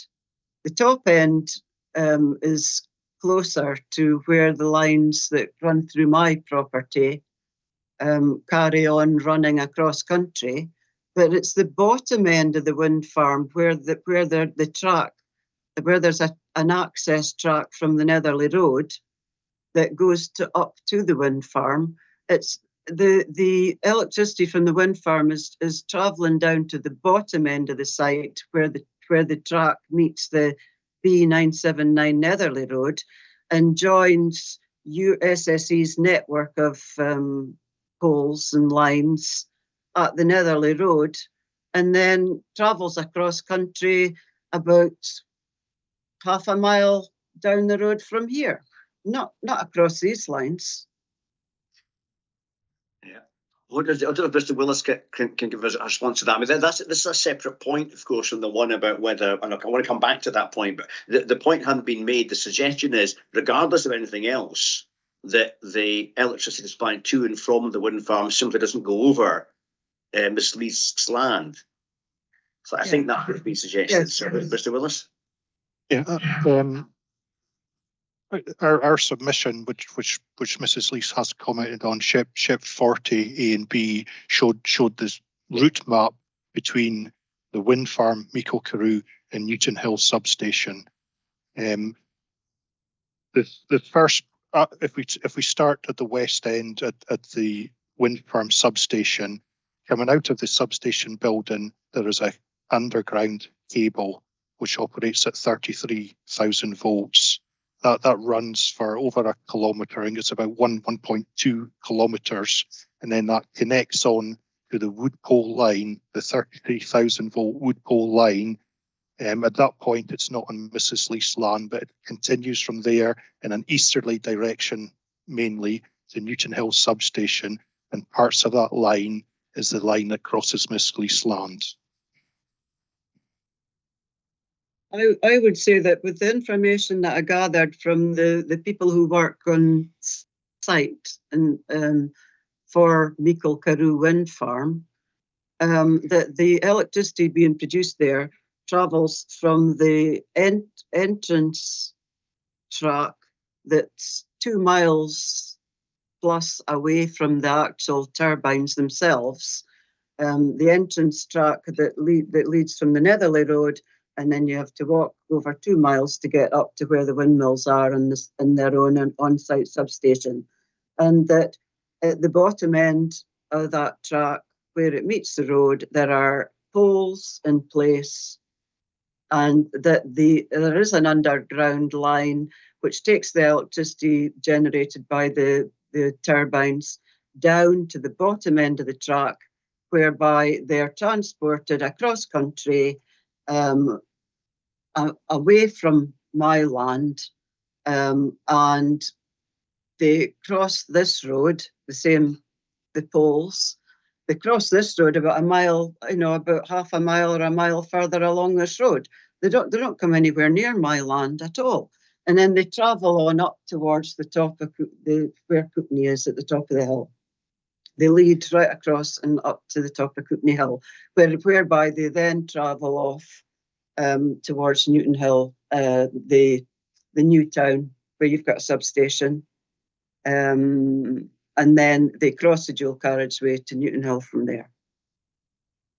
So I would say that it's the other end of the wind farm that the electricity is leaving the site from, and not the turbines end. That was what I was told by the operators, RES. There might be a distinction. There might be a distinction between electricity supply to and electricity coming from the wind farm, but that's kind of speculation on my part, since there was a bit of uncertainty in my mind as to what the various supply lines are. No, yourself, I'm going to ask Mr. Willis to answer that. Yeah, I'm trying to understand Mrs. Leith's argument there from the geography. I may be repeating what I said in my previous answer. So the wind farm is a separate entity from SHEP D. The infrastructure or underground cables from the turbines to the substation building at the wind farm is not our apparatus. That belongs to the wind farm. We have a cable which comes into the substation building. As a cable which operates at 33,000 volts. That cable runs for approximately 1.2 kilometres and then connects on to one of our wood pole lines.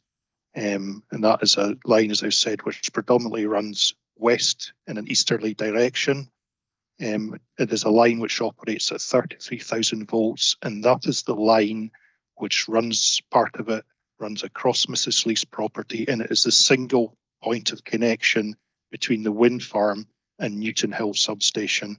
There is no other means for the line for the exported energy from the wind farm to get to Newton Hill substation. It is purely through that single circuit.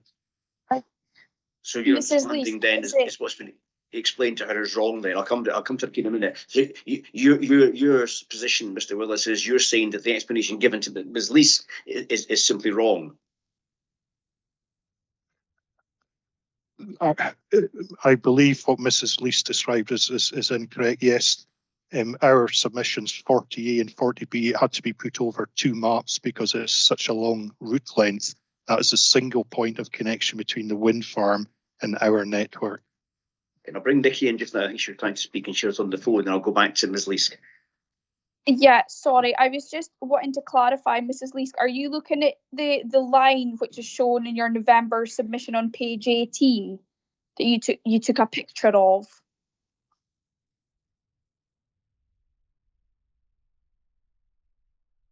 Page 17 and 18.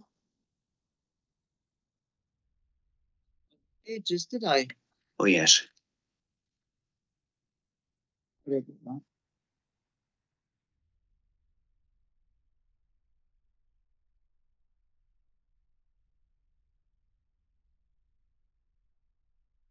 Mm. Yes, yes, I took Yeah. photographs. Yeah, and on the second last page, there's the bottom photograph of the two shows the Netherley Road at the right hand side, and to the left of that, that is the entrance way to the track, which runs uphill to the wind farm. Yeah, that's right. Okay. And you can see on the left that there's a double pole, and then further nearer the road is a double pole. And I'm suggesting that these are the lines that take the output from the wind farm to Newton Hill Power Station. Okay. Well, and unfortunately, Mrs. Lees, that is not the case. That the line which you are showing in that photograph is a line which is operated by our sister company, Scottish Hydroelectric Transmission. And that line operates at a much higher voltage. It operates at 132,000 volts. So other than it being in the geographical vicinity, is entirely unrelated to the wind farm. But it doesn't go anywhere. That line, that poles on the left hand side of that picture have got the lines. There are no other poles in that vicinity, so the lines must go somewhere or come from somewhere. Yeah, Where is it? I tried to explain that, and it's shown on the map which you sent.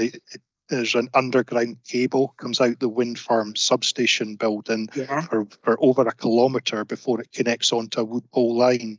Yeah, and is this the wood pole line? No, because this wood pole line is a different operating voltage. So where is that wood pole? What is that wood pole line there for? Which one, Mrs. Lees? One in the photograph.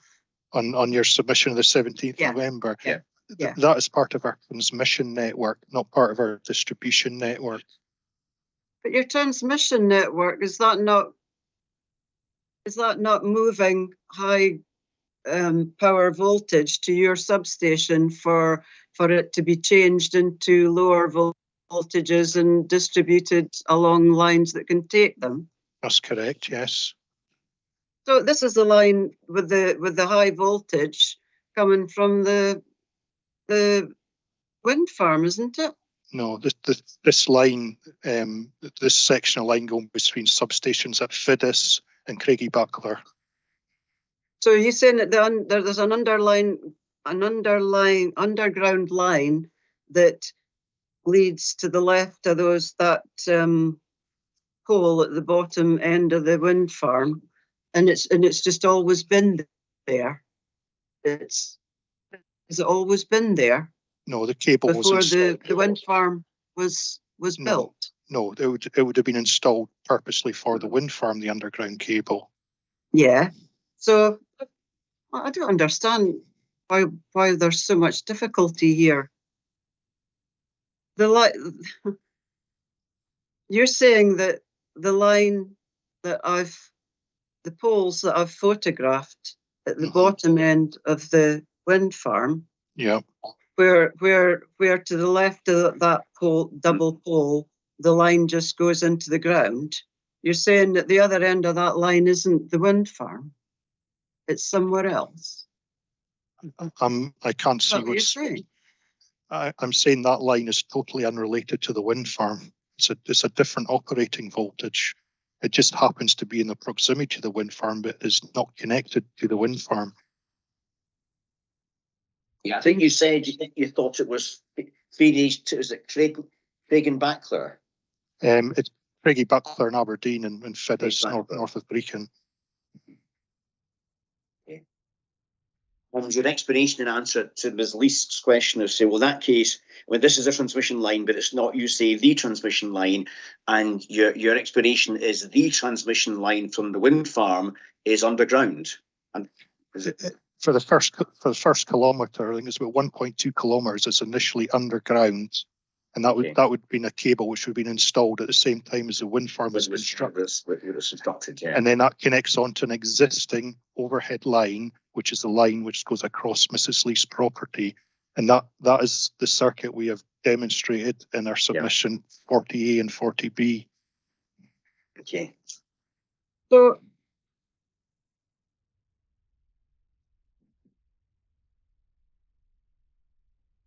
So when, let's do it. The information that I received from the wind farm people, say that you don't supply them with electricity at all. It's a one-way thing. That it's all going out, and that they're not a customer for electricity of yours, isn't it? Let's go underground till they get to the near.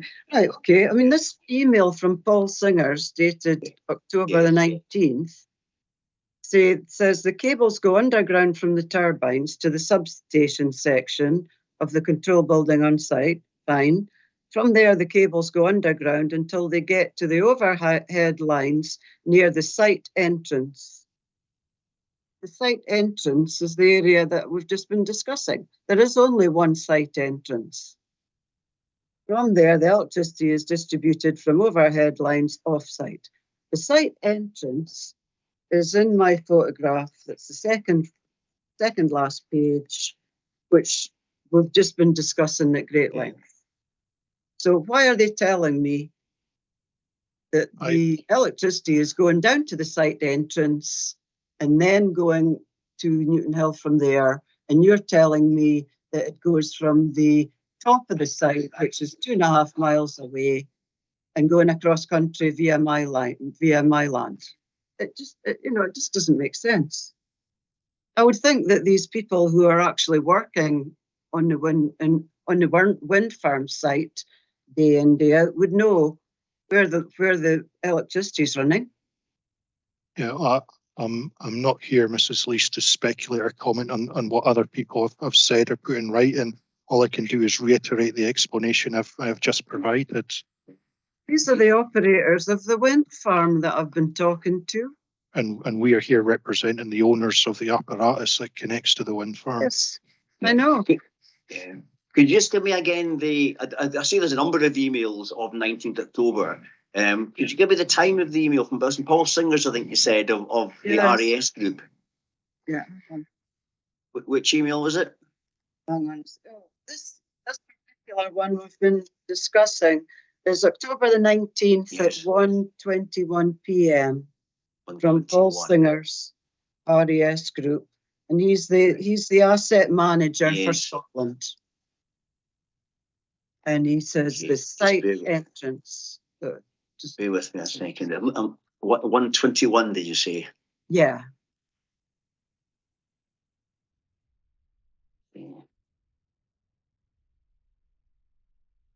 Bear with me a second. I see a 1:29. Just scrolling through the document, it's 20 pages. So bear with me. Must be about 15 pages. 14, yeah. Oh, 1:21, yes, I've got that. Query about wind farm. The cables go underground from the turbines to the substation section of the control building on site. From there, the cables go underground till they get to the overhead lines near the site entrance. From there, the electricity is distributed from overhead lines off-site. It doesn't have a drawing for that. Yeah, there is only one site entrance. Yeah. To the wind farm, and that site entrance is in the photograph I took. Yeah. Which is that's the electricity that's coming from the wind turbine. I think what Mr. Willis was saying is there is additionally electricity supplied to the wind farm, and you're making the point that they've got their own transformer and a substation, so they could provide their own. Yes, because Paul Fred's already said that he's supplied them with equipment that's in their own substation, which allows them to change the voltage to a much lower level, so that they can restart their own turbines with it. If I could just jump in there, if that's okay. If you just look at the email from before from Paul Singers, that's at page 13. It was sent at 1:11. Paul confirms that the wind farm is connected to the SHEPD network there. So again, I think we can wholeheartedly say, we can't comment on, but we can't comment on their own reasons for that. But it's connected to the SHEPD network in order to get it to Newton Hill substation. So that's our network. So I think we're here saying we're telling you how that network is comprised and why we need it to stay the way it is. I don't think you're answering the question. The line that you've highlighted in the photographs is owned and operated by Scottish Electric Transmission, not distribution. Well, the power being generated by the turbines is going down to the site entrance and going through these poles, and there aren't any others at the site entrance. There's only one site entrance, so it's got to be those. Yeah. Mr. Willis, is the electricity coming through that's supplied to the wind farm? Are the lines supplying only the wind farm, or is it your position they supply other properties as well?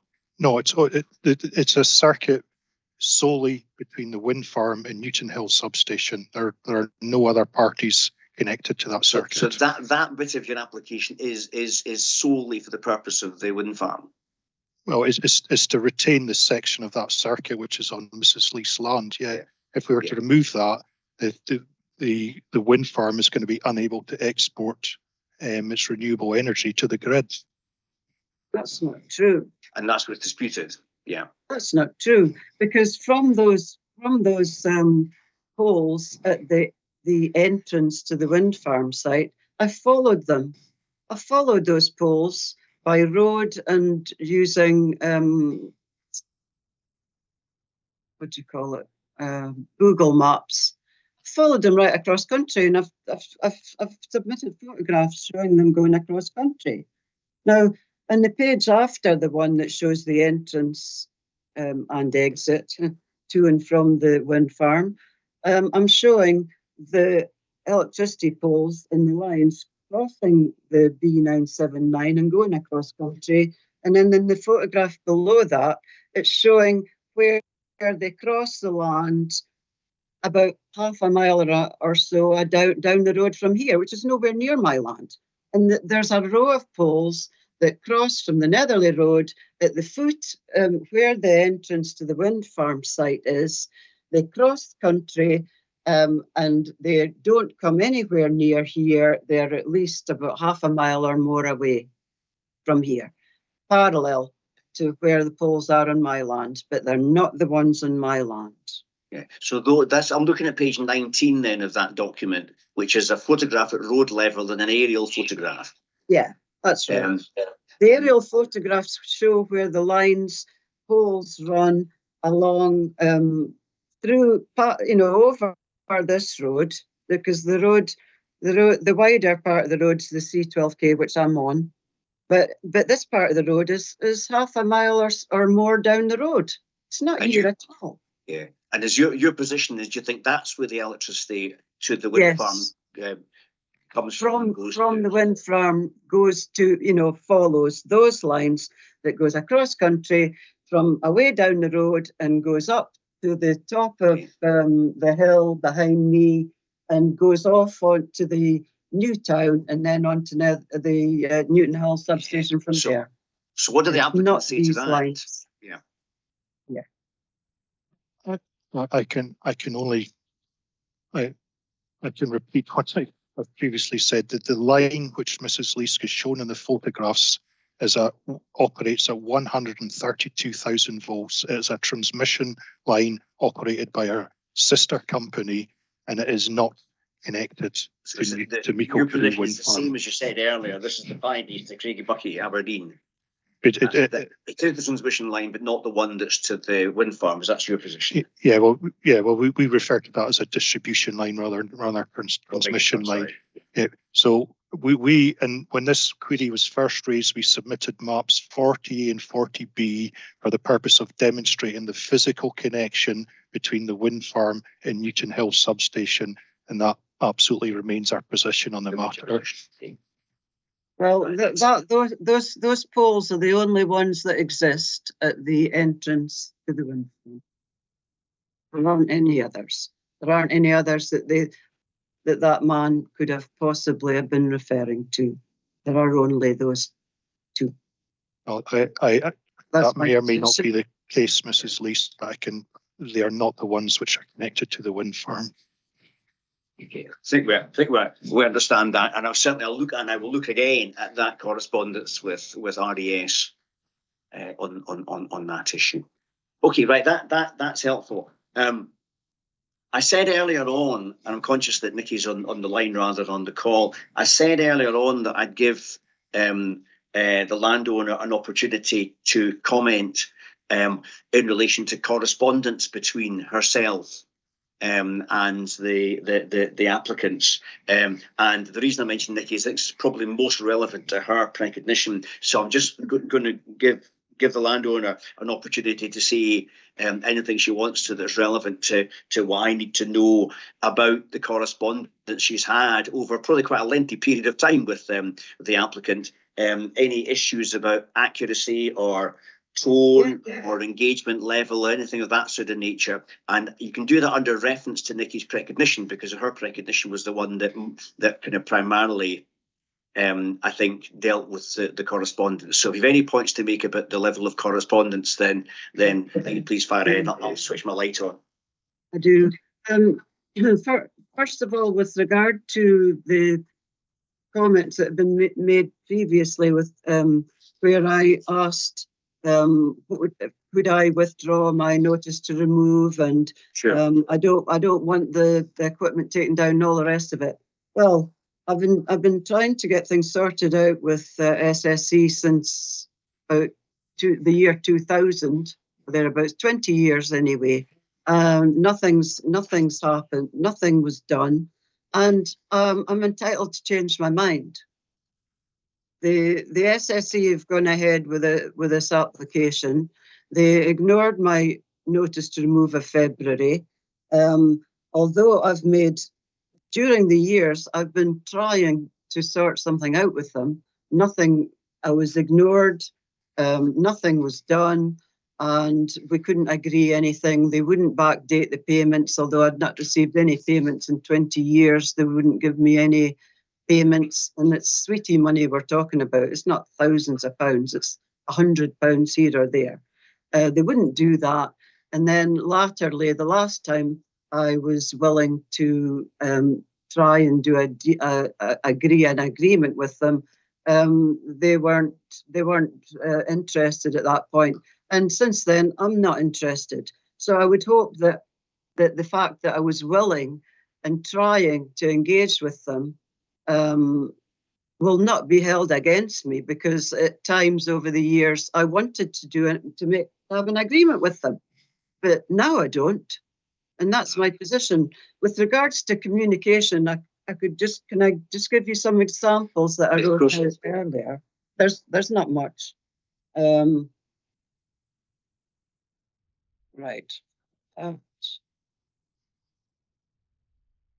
Yeah, in November 2012, I emailed customer service at hydro.co.uk, which was an email address that was operated by SSE at that time, in order to chase up a response to a query that I'd made in August 2012.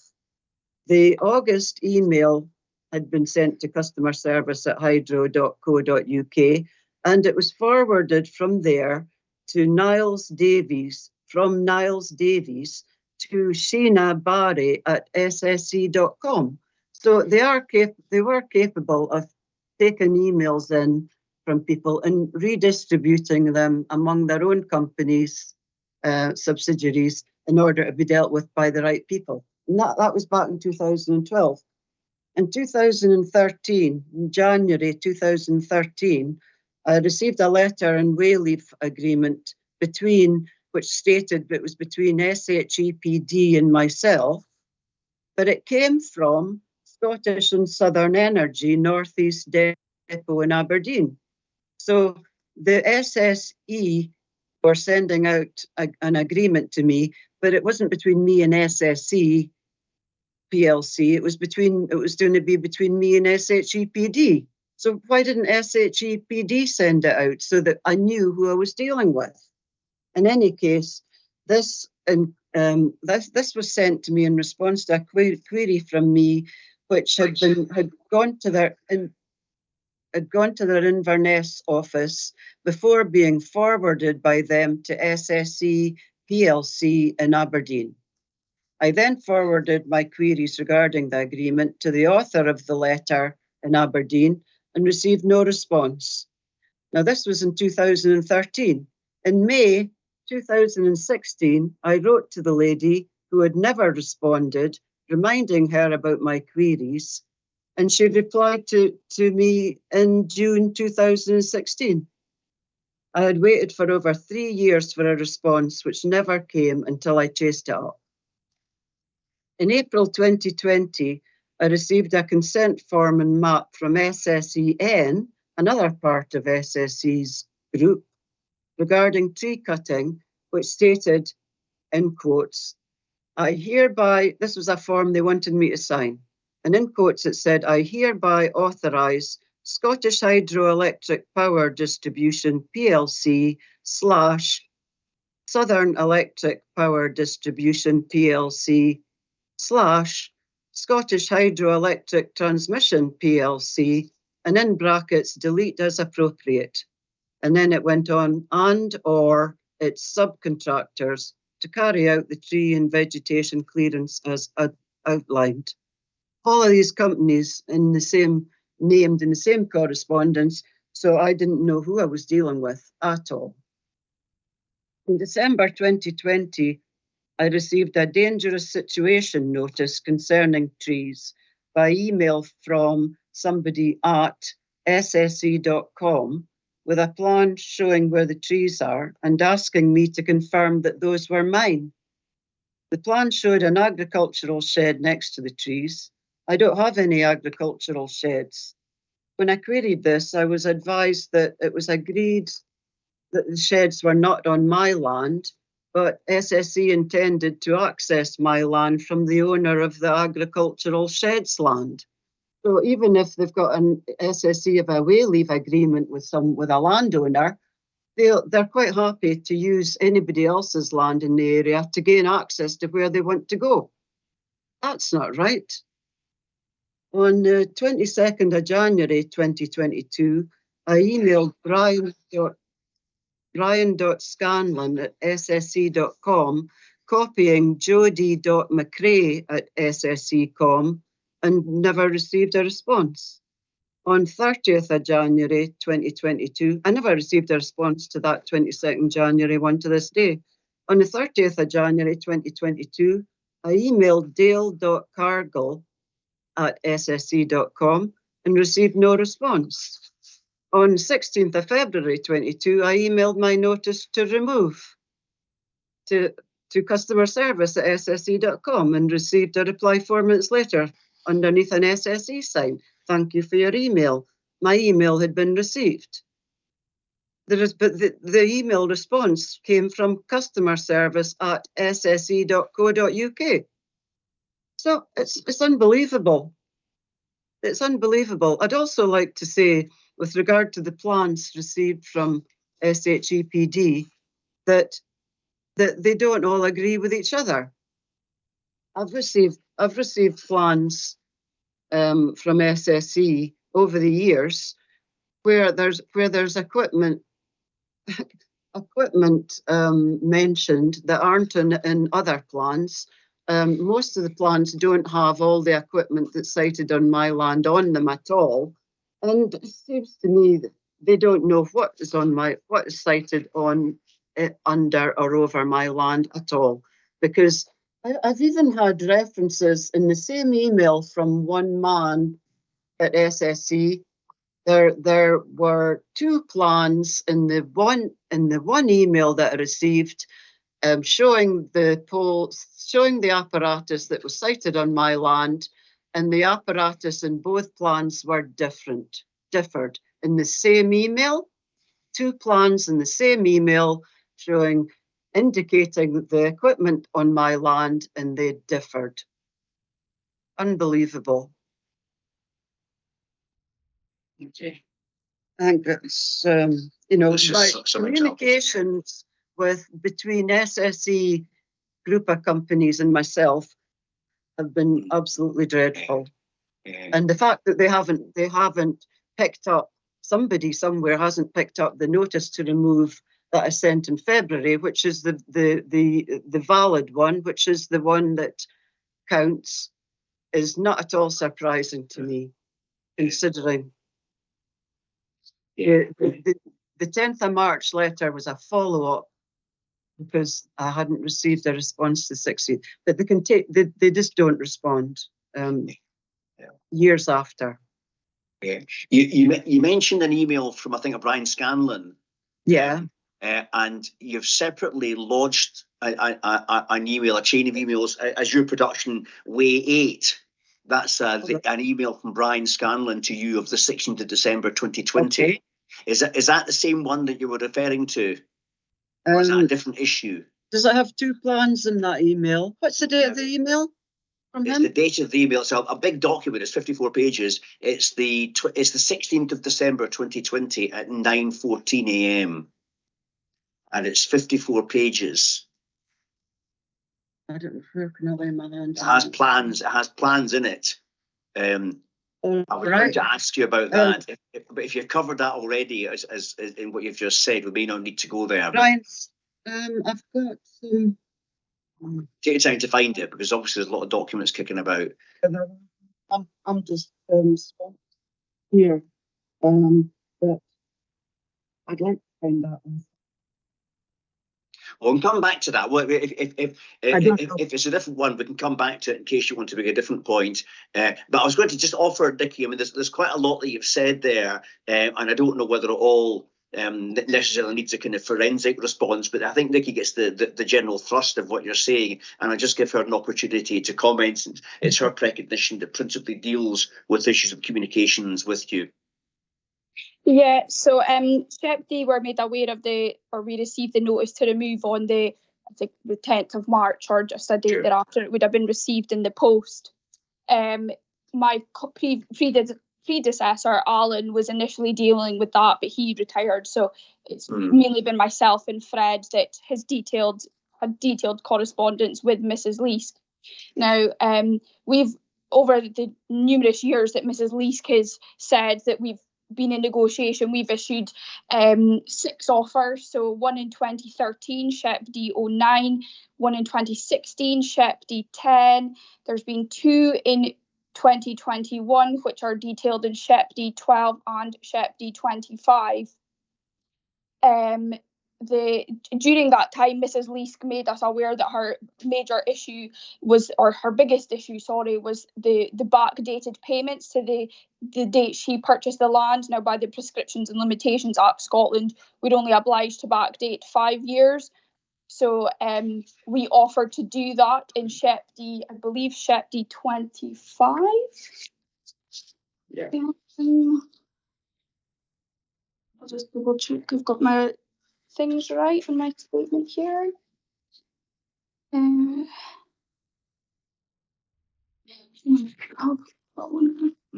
Seconds.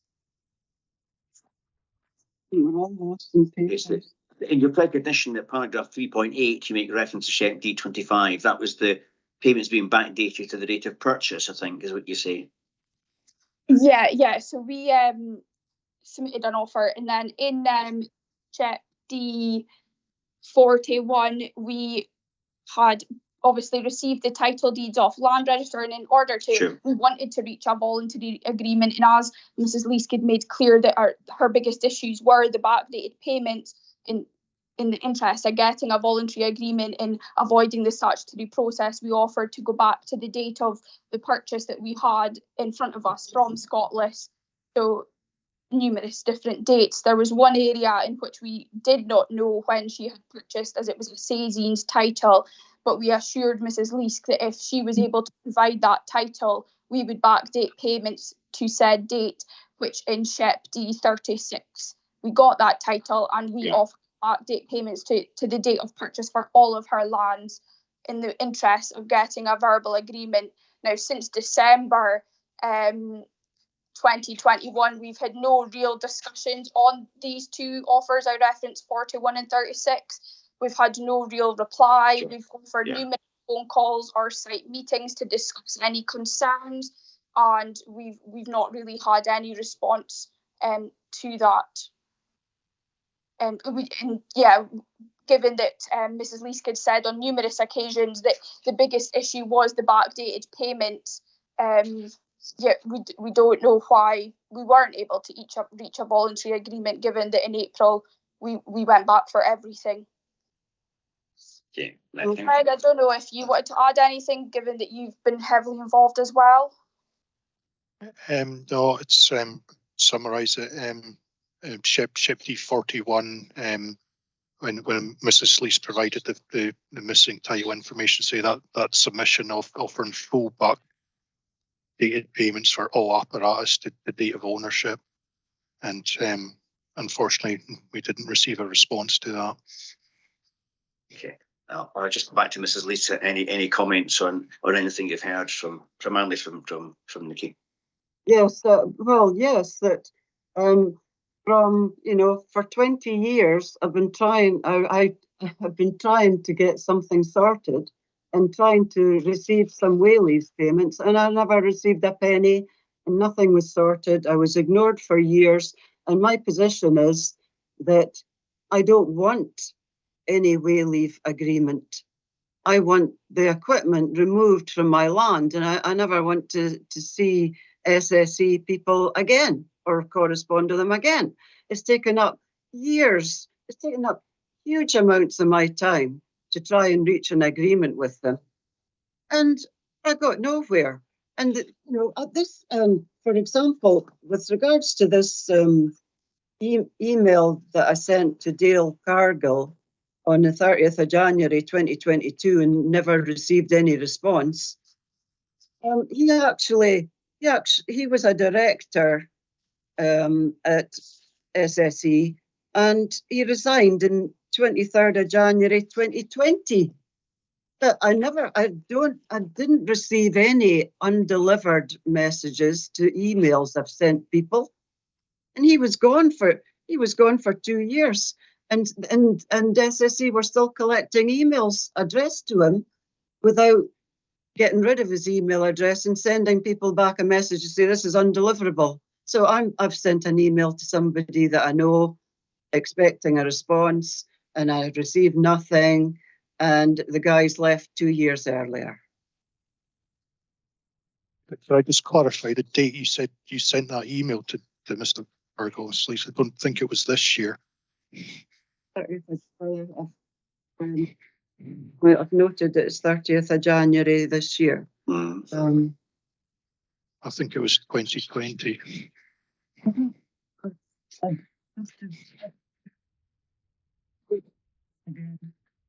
By that.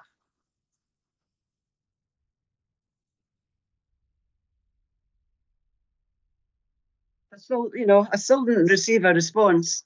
Now, if Dale was still in SSE's employ and I had his email address because I'd been corresponding with him, then I would have expected them to reply to my email. And if Dale wasn't there because he was on holiday or he was off sick or he'd left, I would have expected someone else to pick up emails sent to Dale directly, especially since he's a director of the company.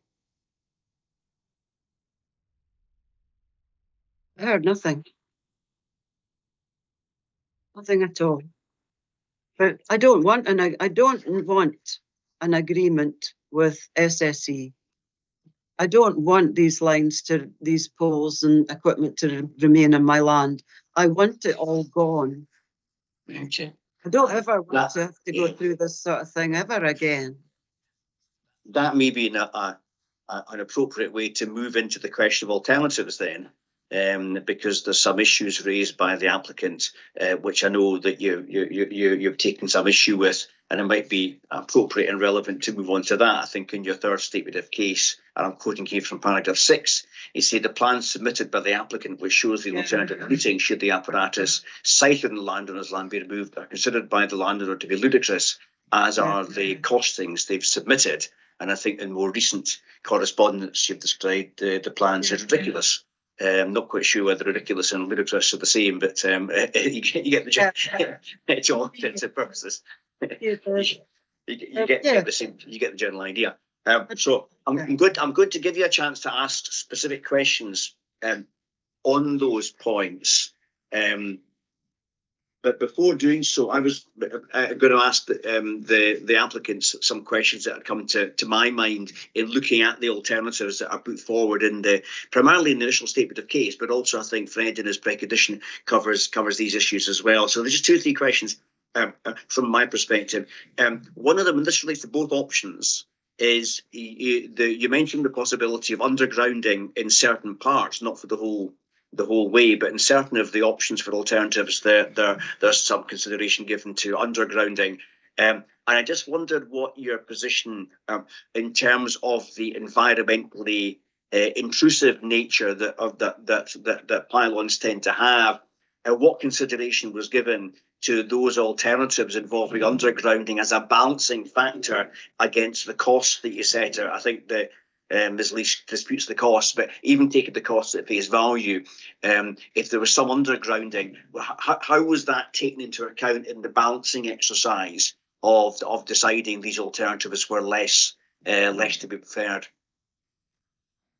Well, firstly, just commented that we have developed these as desktop designs only to show alternative means of connection, and I think that the main details regarding relocation of the 33,000 volt line, and so they are, if it ended up that it was required work, they'd be subject to more detailed design and detailed costs and exercise.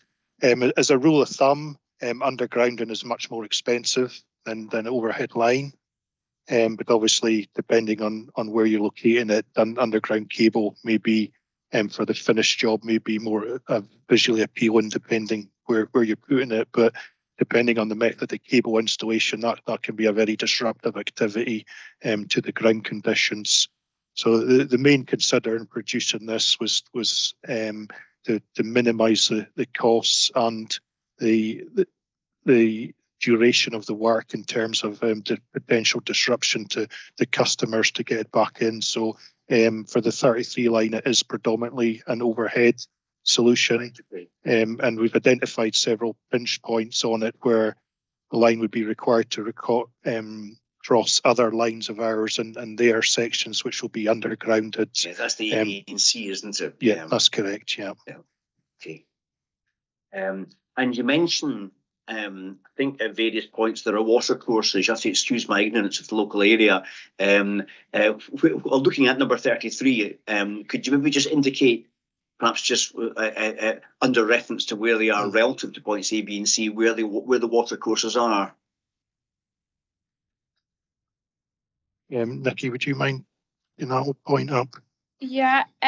So point C is there's a water course just kind of west of that. You'll see like a blue kind of line. There's 2 actually there. Okay. Right. Okay. So the blue line heading roughly north south. So all the blue kind of lines that you see are generally water courses. Right. Okay. And we would then obviously, that, like Fred says, this was just a desktop exercise. So if we did have to go down this route, we would need to do a fuller check with SEPA if there was anything required with that. Yeah, okay, that's helpful. You also say, and you made the valid point under reference to the Schedule 4 of the 1989 Act, that you can't go under property, and therefore some of the alternatives are more difficult to explore from that point of view. Again, I wonder if you could expand a little bit. I know this was a desktop exercise, but expand a wee bit whether that made these alternatives impossible, or are they just less convenient, or would they be longer if you have to avoid going under property? I mean, I can see certain properties, like pre-existing properties on the plans. I'm looking at Plan 33 as my starting point. I can see why you would need those. I don't see anything there on the plan that goes under another property, which would have that problem of the legal inhibitions on you.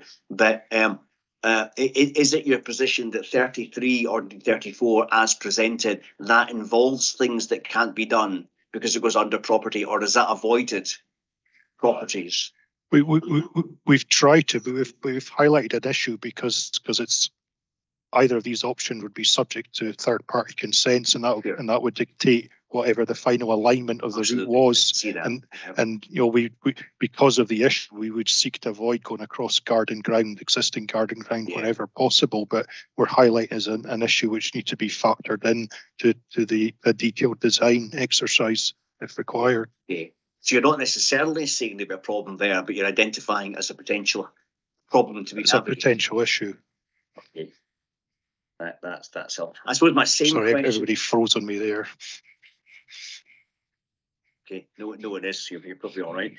The same question, I guess, relates to the SSSIs in SAC that you reference. I think it's only option at 34 is the one that arises there. And again, my question is the feasibility of avoiding. Is it possible to avoid the SSSIs in SAC, or realistically, are the only feasible lines, do they involve an impact on sites of special scientific interest? Yeah, so it's SHEP D 33 that crossing the SSSI. So it's just desktop, so that's the quickest alternative to avoiding Mrs. Leask's land, and it would be subject to further discussion with Nature Scotland. But it's not on this map, unfortunately, but the SSSI is quite large, so to avoid it, we would be going way further north. Alternatively, we would maybe have to put underground cable in the road, which is then more is disruption in another way by we would need to close the road to do that. So we wouldn't really know until we're in full discussion, but it's a certain an issue that we could foresee. And is that true for the SEC as well? Is it the Special Area of Conservation? Yeah, I think it's the same area. I'd need to... Yeah, it's the same area. Yeah. So unlike potentially the going under property, which you don't know yet, you've identified this as an issue that certainly would arise. Yeah. Exactly. Okay. Yeah. And again, in pretty similar vein, in your statement of case, in paragraph 6.7, you talk about an assumption that there's no other infrastructure problems. And again, I recognise a desktop exercise. I'm just interested as to whether, by virtue of being a desktop exercise, that's a kind of word of caution, if you like, engineers' caution, that there might be other infrastructure issues that could be a problem for you, or do you know that there are actually other infrastructure problems, or is that just a kind of a bit of sensible caution? It's a bit of sensible caution. Yeah. Yeah. Okay. That's helpful. Yeah, it's just good to know the sense from my point of view. If I'm making recommendations, weighing the pros and cons of this, as to whether you've actually identified anything, or whether it's just flagging the point that exists. Sorry, something I just wanted to go back on the SSSI and the lines is these would subject to Section 37 consent, and option SHEP D33 if we were to go the route through the SSSI, possibly an EIA would be activated as well. So there are other factors that we need to take into consideration with that. Yeah. And would that start to bring in kind of impacts on landscape and visual impact if you're to start to do that? Yes, we would need to go to the ECU for screening opinion in the first instance. So yeah. Okay. I think the position of the landowner is, I think she's very clearly said it today and said it before, she just wants you off her site, off her land. The arguments are not put as such on the existing infrastructure that this relates to landscape issues in themselves. I think she's just simply saying that because of everything that's happened, she wants you off the site. So I'm not interpreting this as being a kind of a landscaping argument, really, or a discussion over landscaping. It's just she wants you off the site. That's more direct to the landowner. Sorry, there's another reason why I want them off the site, off my land. Is that my land's a wildlife sanctuary. Yeah. Okay. And that because I bought it so that the wildlife would have somewhere to live. I mean, there's been 2,000 acres dug up just at the top of the hill here to create a new town called Chapelton of Elsick. 2,000 acres of farmland have gone. I've bought land in order to help the wildlife, give them somewhere to live. There's badgers, deer, foxes, all sorts here. And if I can get rid of those poles off my land, then it would help the wildlife, because it means there aren't people working with chainsaws, cutting down trees and stuff like that on the land, and it'll give the animals a bit of peace. Yeah, that's our next question: is what's the impact you're concerned about? And the impact you're describing there is disturbance and intrusion when work's being done, maintenance work or whatever, presumably. I mean, the wildlife on my land is important. There's also, at one point, I asked the SSE if they would please move a couple of poles from cutting across a wooded area on my land to just moving them to the side onto my next field, which is just grass. And they refused, because that wooded area is where all the deer live. And there are badger sets there. There's deer living in those trees. And so I just asked, please, could you just move those two poles so that they were off the tree area and just onto a field area that had just grass? And they couldn't be bothered. It's so live for wildlife, and it's the reason I'm here. It's what I've spent all the money I've earned on trying to help them, give them a home. Although I'm burdened with the oil and gas pipelines running right through some of my land. That's bad enough. But if I could get rid of these electricity poles for good, it would help my wildlife sanctuary situation a lot. Okay. I don't know if Nikki or Fred want to talk about that aspect. Then I'll go back to the landowner more generally on alternatives. But I'll maybe give an opportunity to comment on that wildlife concern. Yeah, just I wanted to make comment on the bit about where Mrs. Lee said we hadn't bothered to discuss relocation. So I just want to bring your attention to document SHEP D28. And there's numerous things we've discussed in that document. However, one of those things that we did mention is that our focus has been and always has been on reaching a voluntary agreement. But should we consider altering the position of any apparatus, then we would discuss options and costs with the landowner. And again, we didn't receive a response from the landowner on that. Okay. The costs that she mentioned there would have been costs to the landowner with regard to relocation. It wasn't costs that the SSE were willing to, swallow, even though they're making billions of pounds of profit. Can I just ask a question? Please, can I ask a question? Yeah. With regard to what Fred said about having to get agreement from other landowners in order to reroute, the equipment from my land onto via someone else's, that they would need to get agreement from landowners. That's not really true, is it? Because on this document about from SSE that talks about Wayleaves, it says here that on receipt of a notice to remove from the licence holder, etc., then the landowner and or occupier may decide to A, grant the Wayleave on terms requested by the license holder, etc. B, refuse to grant the Wayleave, or C, grant the Wayleave but in terms and conditions which differ from those requested by the license holder. And then it goes on to say, in circumstances where the landowner and or occupier has elected to follow B or C, B meaning refuse to grant the Wayleave, then the licence holder may make an application to the Scottish ministers for the grant of a necessary compulsory Wayleave. An application for a necessary Wayleave cannot be made until the 3 months period or whatever. So it seems to me that the SSE wouldn't have any trouble in relocating any equipment or installing any new equipment that would suit them on anybody's land, because all they have to do is apply to you, the DPA, for a compulsory Wayleave, and they could put it anywhere they want.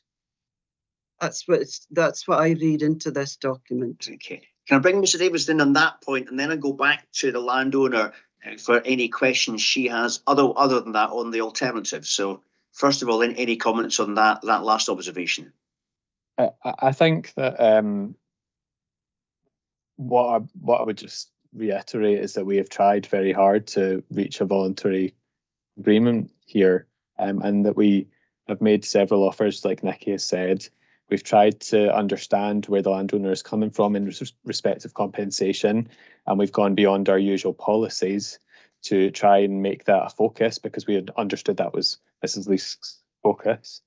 Like Nikki said, alternatives, we said that that's something we would discuss. Ultimately, we've come to the position where we have duties to maintain security of supply, and that is why we're here today, trying to get a necessary Wayleave. That's our position, and that's really what I would say in response. Thank you. So, do you have any questions about the alternatives in any more detail? As you heard, I've asked some questions. You may have your own questions.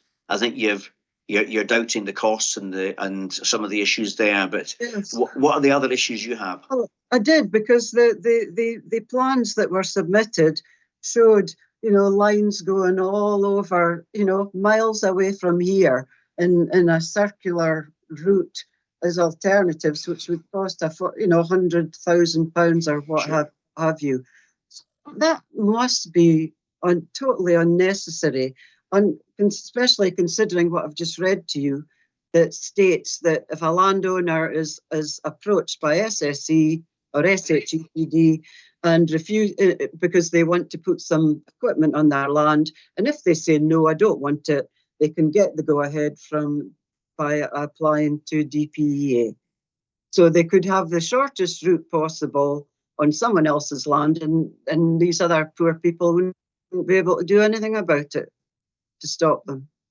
And also, they've got poles, electricity equipment all over this area.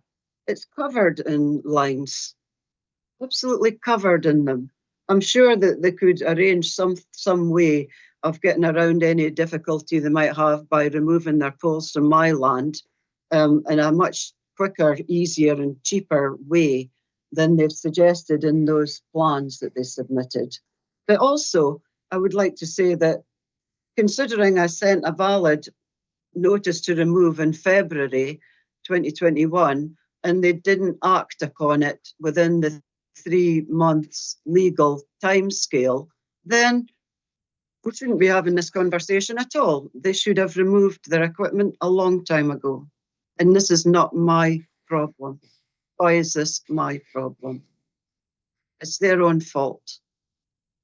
I want rid of it all for the sake of my wildlife, more than anything. Yeah. Thank you. That's so understood. I don't know if the applicants will say anything in response to that.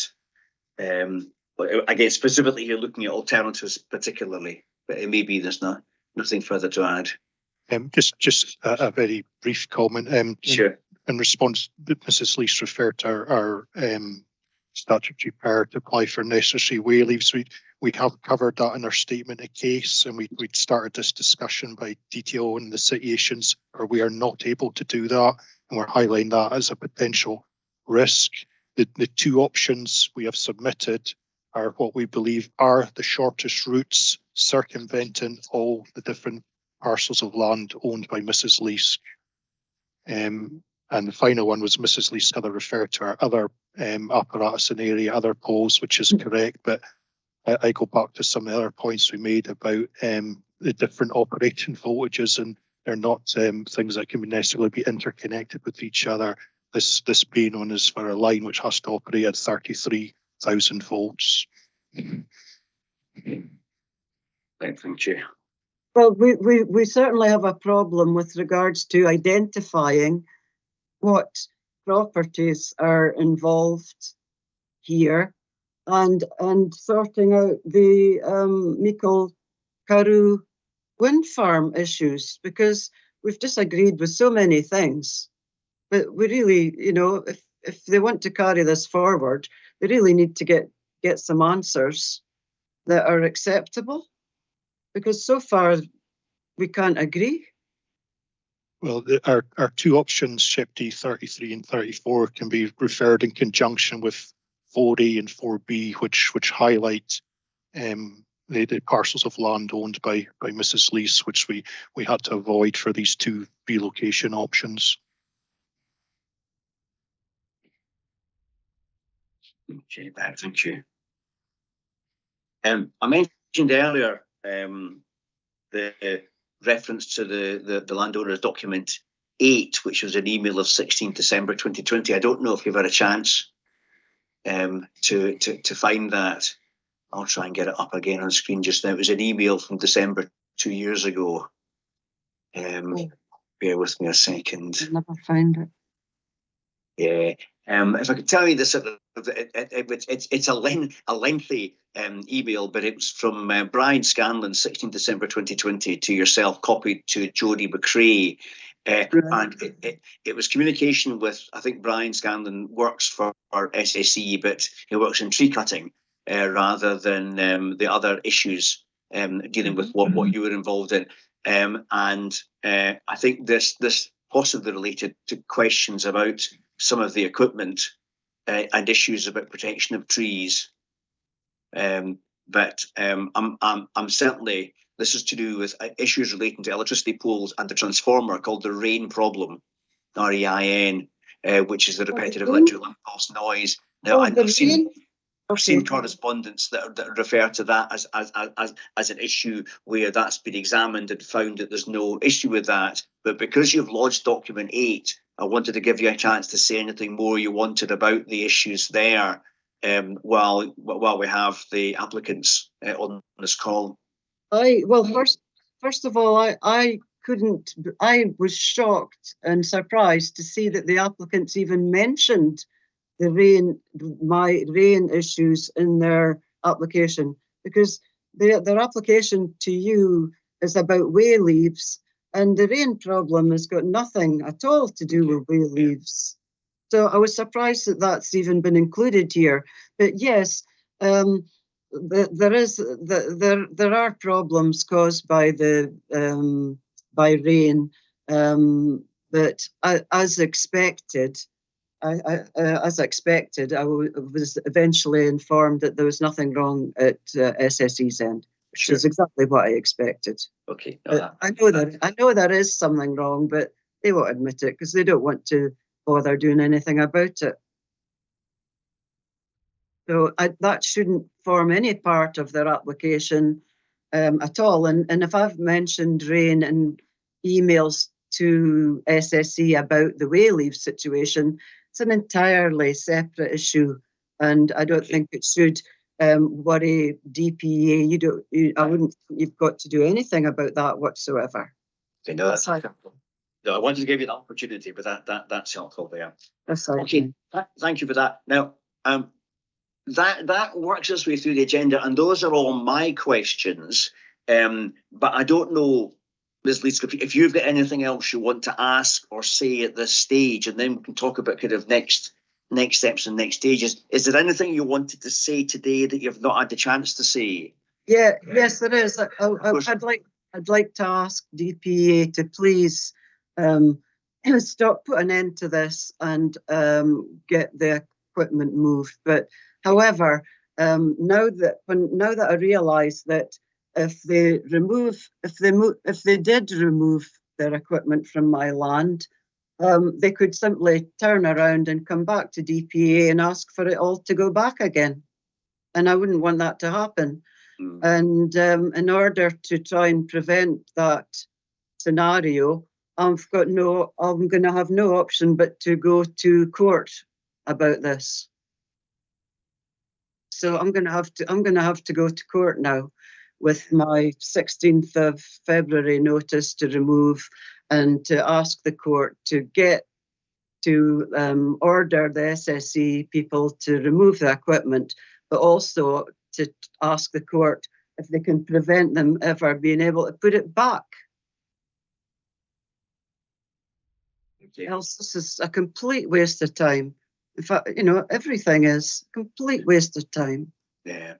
All of this for years on end is a complete waste of time. Well, I'm certainly going to endeavour to complete my report as soon as I can to try to move things on. And I've found this afternoon's been very useful to get a better and clearer understanding from my perspective as to where the two sides are coming from in their discussions. I don't think that there's very much further that we can take this. Sometimes a possibility is particularly if there is landscape or other visual impact issues arising as to whether there's any merit in my coming and looking at the site. The issues in play here don't suggest to me that that's particularly essential. Sorry, somebody speaking there. I wish you would come and have a look at the site. Yeah.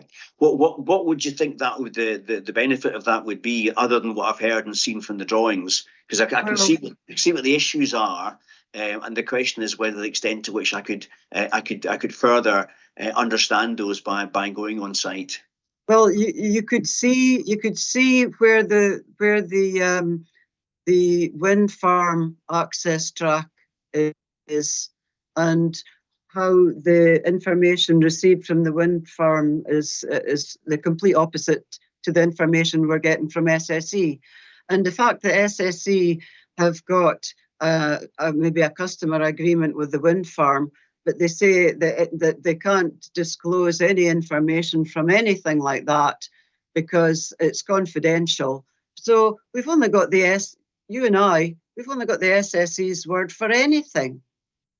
It's the SSE's word against mine. I mean, they can easily pull the wool over your eyes. Easily. Because, they're not willing to show you agreements made with the wind farm, for example, that actually states exactly what their relationship is, which was one of your agenda, which was on your agenda, is to find out what is their relationship with the wind farm. But they can say anything they like, but if they're not willing to back it up with actual copies of agreements, then I would suggest to you that they're willing to say anything to get what they want. They've misled me for years. They're so powerful. As I said, they've got all the what's the word again? When they've got no competition. They've got no competition in this area with regards to their equipment. They've got everyone over a barrel. They can do and say what they like, and nobody can do anything about it. They're too powerful. And I've been misled for years, and I'm sure they're misleading you too. Okay, Mr. Davidson. I mean, I think I would just clarify that we're not misleading anyone, and we have tried and endeavoured, going beyond our usual policies, like I said, to try and settle this matter on an amicable basis. We don't want to be coming to these hearings. We want to try and agree voluntary Wayleaves, and that's what we've tried to do here. Once again, I'll say that at one point Mrs. Leask said that the most important thing to her was compensation, and we tried to provide that, and then that position apparently changed. So from our perspective, we've put forward our position. We do think the distribution equipment is necessary to ensure security of supply. We feel like we've done everything in our power to settle this matter out with this hearing. So I think that's our position. Unless Fred, Nikki, you want to add anything at all? Nothing for myself, Richard. I think you've summarised the situation there. I would The just, same. sorry, I would just ask Paul, if you have any queries with regard to anything I've said today, Sure. Send me a list by email and I'll be able to find the documents that I needed to refer to and couldn't find because my table here is covered in No, I documents. appreciate the difficulty. And I'd love to have the opportunity to answer them properly. Well, no, you have. You've managed to identify, and as I say, there are a lot of documents, and we're all wrestling with hard copies, but also things on screen. But no, there's nothing in my mind that I'm thinking that you've not answered or been unable to find. Hopefully, they've given you time to do that. But I don't know what their position is. As I say, there's an open question as to whether on the issues as explored today, there'd be benefit in me undertaking a site visit. I don't know what the position of the applicants would be for that on that. If you're planning to have a visit, we'd be happy to attend in conjunction. But I personally, I don't feel that one's necessary. But if one is to be arranged, we'd be happy to attend that. Okay. I think I'd like to reserve my thoughts on that, and I'll come back to you as soon as I can on the question of the site visit. It's not the best time of year, I suppose, to be doing this, and it's not going to happen before Christmas. But I'm certainly happy to have a look at that option and look on site just to see if there's anything that can shed any further light on the areas of disagreement that we've had today. It's necessary. Sorry? I said I wish you would. I really feel it's necessary. Yeah. So that because we've said so many conflicting things, myself and SSE, that you must be wondering, who can you believe? But if you came on site, I think things would be a lot clearer. Okay. Well, I'm happy to do that. And on that basis, what I'm going to do is close, I think, today's session, because I don't think there's anything further we need to discuss. I mentioned at the beginning the question of closing submissions, but I wouldn't say anything further about closing submissions. If they're going to be a site visit, then closing submissions would follow from the site visits. So I will reflect on timings for that. All I would say about closing submissions is that nobody should feel obliged to submit closing submissions in these circumstances. You can if you want to, and I'd very much welcome anything drawing together your case as you want to, but it's not an obligatory part of the process if you'd rather not. A closing submission is an opportunity to summarise your respective cases. Obviously, it's not an opportunity to make new representations. And what my practice with closing submissions, and it's unlike what happens at any other stage of this process, I normally ask you to copy things to each other, but when it comes to the question of closing submissions, I will ask you to send them only to Chris Kennedy, who's the case officer, and that avoids any party getting advance sight of what the other one's saying, and we'll do the distribution onwards in due course. So unusually, that's something that's not to be sent to all parties, but I'll set no deadline for that, pending further consideration of the position of the site visit for that. Thank you.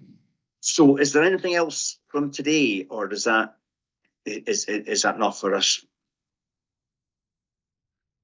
I suspect it's probably enough. Fred looks so he's about to say a lot.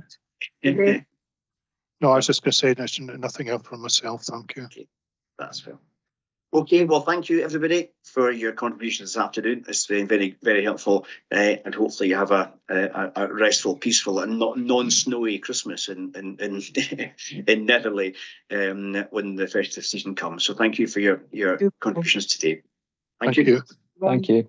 Thank you. Goodbye. Bye.